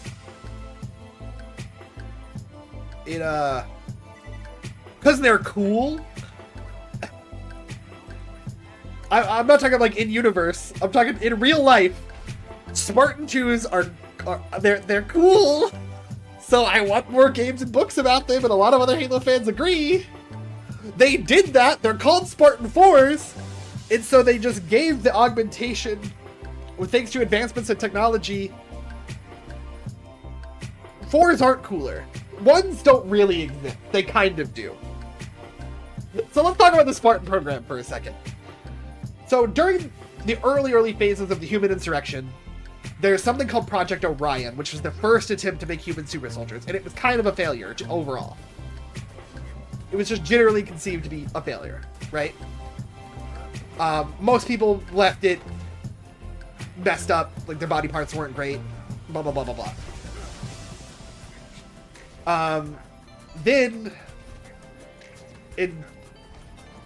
And so years later, the human insurrection's still going strong, and it's getting really bad. And people in the UNSC and in ONI and the UEG, the UNSC is the military, so the UEG is the United Earth Governments. That's just like the government structure. The UNSC is the United Nations Space Command. It's the space military. That, it's like how, you have like Army, Navy, Air Force, blah, blah, blah, blah, blah. So when I say like UEG, that's the government structure of Earth as a whole. When I say UNSC, that's the military. When I say ONI, that's the CIA. So ONI was like, oh, UNSC won't be able to maintain control over all of these colonies for that much longer. We need like a force of super soldiers that could sneak in and kill insurrection leadership easily. Right? Well, so they didn't know all of that when they stole kids. So they go to the colonies, some of the colonies that are insurrectionist colonies who don't want to be a part of Earth government anymore. They go to these colonies and they approach these kids and they're like, hey, they do genetic tests on a bunch of kids that are all disguised as like vaccines and stuff. Or like, not vaccines, but like testing for diseases. Right? Well, so it gets worse than that, Quasar. So they go out and they find these kids that are like genetically nice and good. And then they kidnap them at the age of 6 and replace them with flash clones that are designed to die within a year so that the parents won't ask questions as to why their child is acting different, because the flash clones don't have the memories of the children. Because why would they? Humanity at that point still doesn't have the technology to impart memories onto a clone. Kind of. Clones sometimes, it's weird. Clones sometimes get vague, like, things that are really important to the original person, clones sometimes get to like a degree of like a feeling, but clones don't get like full memories of the original person. And they didn't want these parents of these 75 kids that were kidnapped to ask, why does my kid suddenly start acting different? Because it appears to just be a freak disease, and then the kid dies. So they were hoping, no one will ask questions in the colonies. Now we have these super soldiers that we can shut down the insurrection with and return control. Then the Covenant show up. We have the moral deus ex machina, but and Master Chief is one of these 6-year-olds who's kidnapped, and we get to follow his journey from a 6-year-old scared child to super soldier, and it's pretty interesting. And that's why we like and so that program of kidnapping kids was called the Spartan 2 program, and they, in universe, we're gonna start, like, the Orion Project will be the Spartan 1 program now. This is the Spartan 2 program. There was a political reason that they gave in the book. It seemed nonsensical to me. It was like, that way if anyone asks where the military budget is going, like something like, some political something was the reason they gave why they renamed the Orion Project the Spartan 1 Project. It doesn't matter to the overarching story.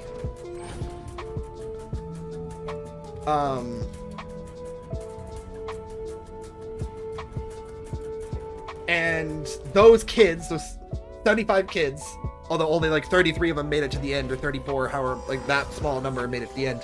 Those are our Spartan 2s, which Master Chief is, and a lot of the other fan favorite characters in the books who are sometimes make appearances in the games, like Fred, Kelly, Linda, who else is alive? Because a lot of them are dead now, because war.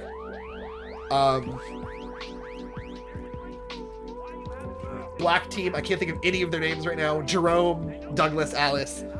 People like the Spartan 2s. They're cool. That's just plain and simple. They're effing cool. I don't care who you are, they're cool. They're cool super soldiers. It's effed up how they came into being, but their Spartan 2s are cool. I also like Spartan 3s. I don't know what's wrong with me in thinking that childhood trauma makes a better character. Both? I think all but like 4 Spartan 2s are cool characters, and they are also cool super soldiers. I think for a long time, Chief in the books was kind of weak, but Chief in the games was good, and Chief in the more recent books is good. Excluding early Chief in the books, they're good. I won't deny that. Spartan 3s were made, there were about 900 of them instead of 75. 150 candidates, 75 of them picked. Oh, I killed him? I didn't even notice. I'm so into talking that I don't, the farm is so inefficient. So I've also been talking so much that I'm getting nasally. I do not care for Noble 6 that much. So Noble 6 is one of the Spartan 3s. So the Spartan 3s, there were like 900 of them, and I do like Spartan 3s. The UNSC was taking refugees, so like, women and children first, right? When saving a planet of refugees, when evacuating a planet when the Covenant shows up. they were taking children who lost their parents. We're just talking about Halo. I'm barely playing the game. So,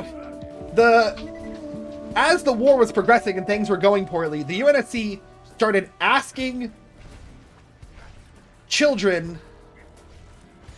No, I don't feel that way about Noble Six. They started asking the children if they wanted to get revenge on the Covenant, and these orphan children these orphan refugees that they were saving from these planets who saw their effing parents and their homes burning, as they were saved, of course, what are they going to say? No, I don't want revenge on the aliens that killed me. So it's still morally effed up, but it's less morally effed up because they did ask. So they get volunteer 6-year-olds for the next waves, and they're way less strict about genetics and stuff. So there's about 900 or so Spartan 3s. Most of them are dead now too. And that's Spartan 3s. They're weaker, they have less augmentations than the Spartan 2s, but they're still augmented to be way better than a human. They're just a lot more expendable than a Spartan 2. Their armor is worse, their augmentations are worse, but they're still, again, way better than a normal human. What is Bro Yapin about we all subject to the will of the precursor?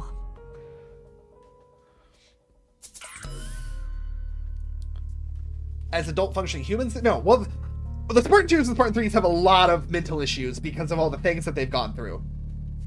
They're not all emotionless. I would say none of them are emotionless. Well, for a long time, Lucy was emotionless, but that's because she had such horrific PTSD that she couldn't express emotion anymore.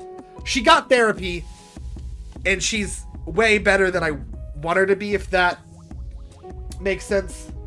I don't like that a character has PTSD and is sad and messed up, but she has her explosion moment like you're talking, Lucy does, Kara, and then I guess she starts talking again a little bit and starts her path of healing, and then when we see her 20 books later, she's just talking like she didn't have horrific PTSD. I'm not crazy about that book. I think that book is probably one of the 2 books I would say isn't good. But not necessarily because Lucy is just a healthy, functioning adult. Mostly. That just happens in that book as well. That book is weird. It's like a high schooler book. It's about a high school that... This book is dumb, alright? 3's power level is lower, yes. 4s are the lame ones, in my opinion. I like them I like them in the books because they're better handled in the books. They're mass-produced using adults, but which is better in a lot of ways because I feel like you get a different kind of loyalty out of the Spartan 4s in universe, where they're handpicked as adult Marines and Air Force pilots and blah, blah, blah, blah, blah to become Spartan 4s. And when you handpick that, you can handpick people who are pretty loyal to the UNSC. So within universe usefulness, Spartan 4s technically are very loyal to the UNSC, which is a bad thing in my opinion, but a different thing narratively with how they look at themselves in the universe, because Spartan 2s and subsequently Spartan 3s see themselves as these hero complexes, heroes of humanity type thing after the Covenant War. And they don't necessarily only have loyalties to the UNSC as much as they have loyalties to humanity as a whole. Not really the point about the 4s. I got sidetracked. So, but the 4s are just like, hey, let's take a soldier who's good at his job and good at being a Marine and just fill him with stuff. And they're stronger than Spartan 3s. Well, they're about the same strength as Spartan 3s, maybe a little bit stronger, but their armor is very good because their armor is made post-war using Forerunner technology. I mean, they're not like Forerunner suits of armor, like the metal and stuff, but the actual production process and the circuitry and stuff is used using Forerunner technology, so their suits are good. The only reason that they're not better than the... Well, so my main problem, but I think that they are a lot lamer, that they're not children. Blah, blah, blah. That's a weird way of putting it. They're a lot lamer than the Spartan 2s and 3s. What I don't like about them is that the way that the games treat them, I like them in the books. I mean, it's a little lame because I don't like humanity being a powerhouse. I think that humanity being equal or the underdog, significantly more interesting. And when Spartan Force came along, in like, technically the first prototype Spartan 4 was like 2548 or something, but when the first like production of real Spartan Force came along, it was post Halo 3, post Covenant War, when humanity was already at its strongest. Then Spartan Force came along, Crystal Canyon, everyone should go read Last Man. Halo 4 came along, humanity's at its strongest, and then they introduce Spartan Force. So humanity's kind of the dominant species in the galaxy at that point, and then we gave them Spartan Force narratively, so now they're even more powerful. And it didn't make humanity feel like the underdog anymore. And I think that that's less fun. So that's why I don't like Spartan Force. One of the reasons. The other reason is that, and I might be in the minority, Tristan or Nathan, who are also played a lot of Halo games, can maybe chime in on this. But the way that Spartan 4s are written in Halo 4 and 5 and 6, like the games, not all the stories are about the big picture. A lot of them are much smaller, more personal stories where the characters are all that matter in some of the smaller, more personal stories. It just depends on which book you're reading, because again, there's 31 books. Most of the games, especially the mainline games, well, yeah, pretty much especially the mainline games. Well, Halo Infinite really isn't about the big picture, if you ask me. It's more about the characters. Because the big picture, there's pretty much no story in the entire game until the last cutscene. Or the last mission. In Halo Infinite. So, it depends on what you're playing or reading. Sometimes the big picture is what matters. Sometimes the characters are what matters. Sometimes it's both.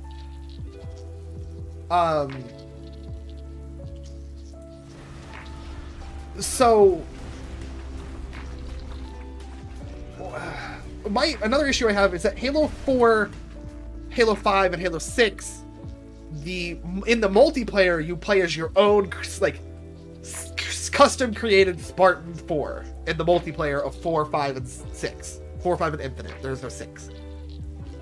Which sounds fine on paper. You already made your own Spartan in multiplayer before, but they made them like, you are literally making it like it's...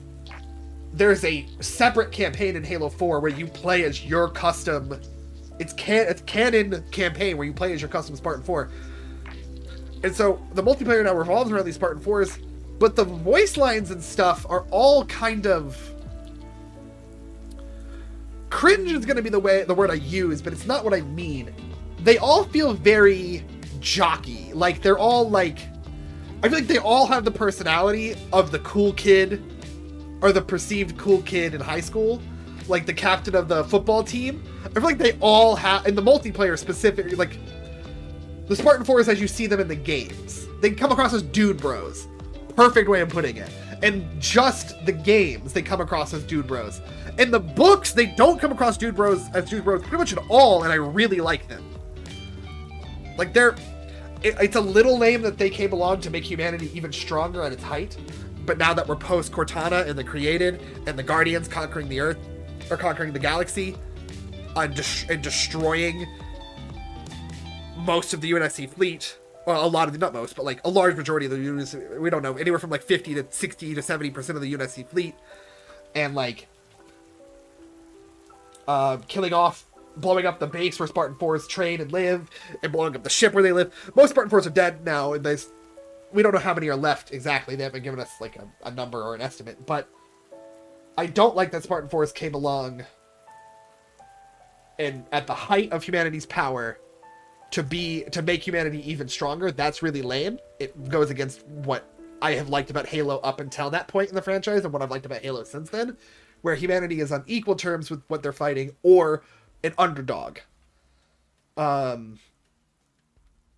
in the books, they're written and characterized decently well. In the games, they're dude bros, and the game writing sucks for them. Yeah. And that's why I don't like Spartan 4s, and why I think most people don't like Spartan 4s. But I do like them in the books. And in fact, this book I'm on right now is exclusively about Spartan 4s, and it's been really good so far. The one I started late last night, or maybe I started it late last night before bed. Yes, Bubba, I'm still yapping. What do you want from me? I don't even remember how we got on this subject. Yeah, I would agree with that. Well, a little bit. It's again, I won't defend Spartan 4s coming in and being introduced at the height of humanity's power because, again, I don't, I just talked about that. It's fine. But I would say yes, Spartan 4s don't suck. The game's writers sucked at writing Spartan 4s.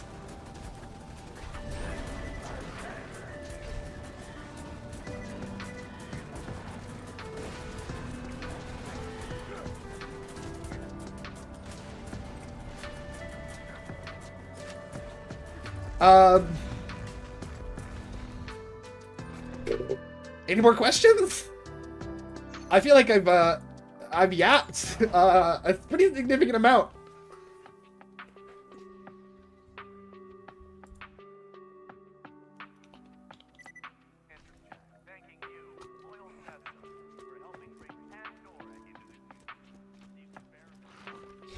There's no question, in my opinion, and a lot of the Halo community's opinion, there's no question that Halo 4, 5, and Infinite are worse written than the previous games to come before them. I don't think that that's 100% true, but it's like 96% true. Yeah, so 2 hours later, it feels like it's been longer than that. 2 hours later, the Halo books aren't all total slop. Some of them are slop. I will 100% admit and accept, and I don't think that's a bad thing. Some of them are slop, but not all of them. Thank you for coming to my TED Talk. Do you remember when I said I started writing a Halo 4 video and it derailed into 17 other things, and then I decided to maybe not make it because of that? This is why. I just really like Halo, okay?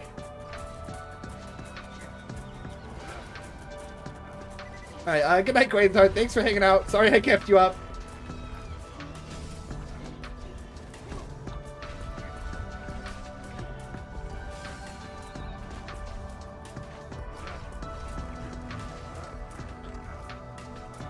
Oh, you're the guy I need to kill.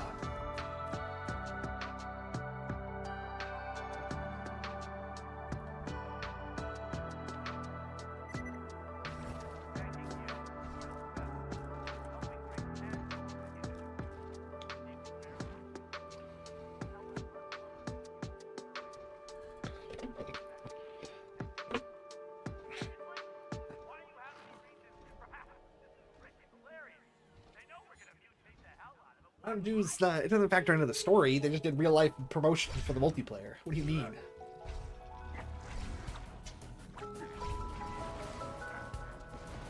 Oh man.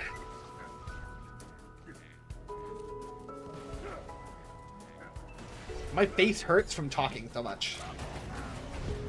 I know, like, I stream and I talk every stream, but like this has been a different experience.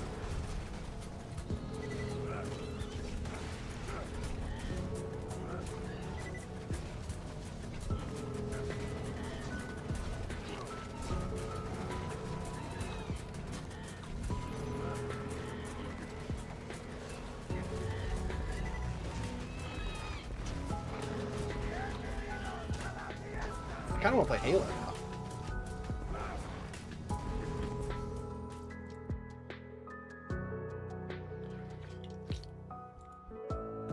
Hey Nathan, you want to play Halo Wars until I gotta go to bed?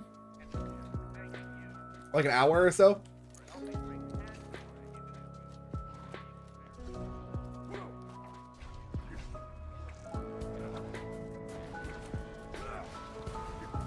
You can do that? I'm down. Do I stream that though? I do not have the mod. No, I probably do. It goes through the mod launcher. You launch it as a separate game. So if we want to... The mod... I don't think the campaign update's out for it, so probably just launch the game through Steam. I'll double check. Oh, we would need to update the mod anyway. We can just play the game.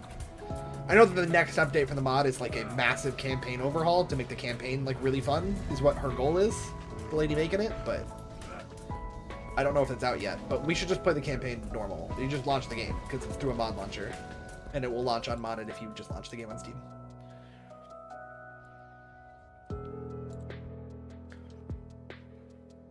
Let me do one more check for this guy.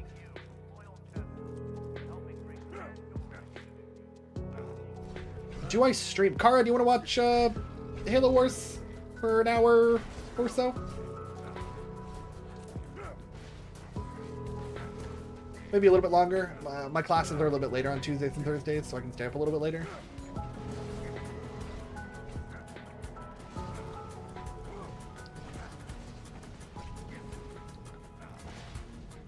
The guy I need to kill is not here.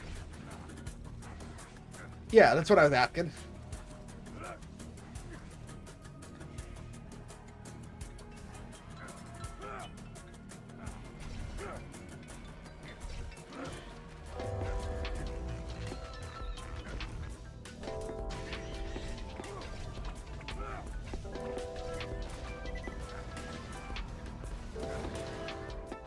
All right.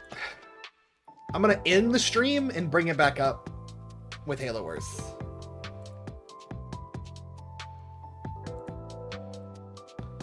So I'll be right back in a second.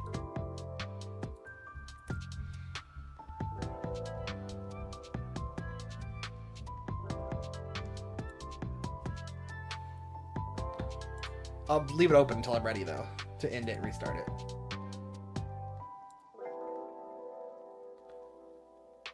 So you can keep fishing and stuff.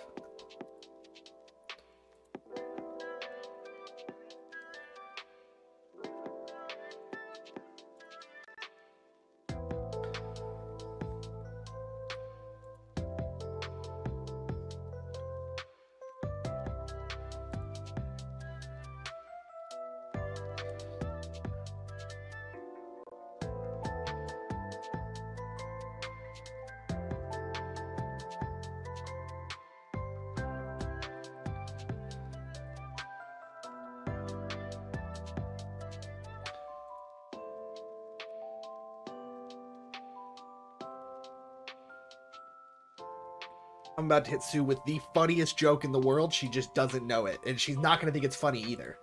But I think it's funny. That is the perfect GIF response to that. You don't understand, Sue. If you're in here, you do not understand how perfect that response is. That's my name.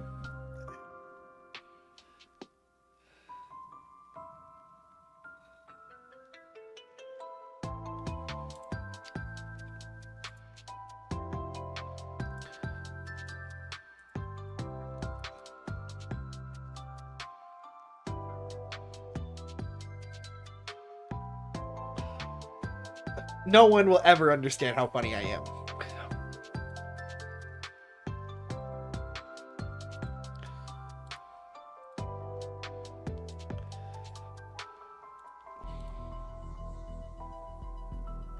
It's better this way? I think I agree. I really do think that I agree that it's better this way. You know what, Kara? You make a good point. I'll be right back. I'm going to end the stream and bring it back up. Nathan, I'm in the live channel. You are. You're ready. Hello, my child. Hi. Talk for me real quick. I'm going to make sure the stream can hear you before I bring it down.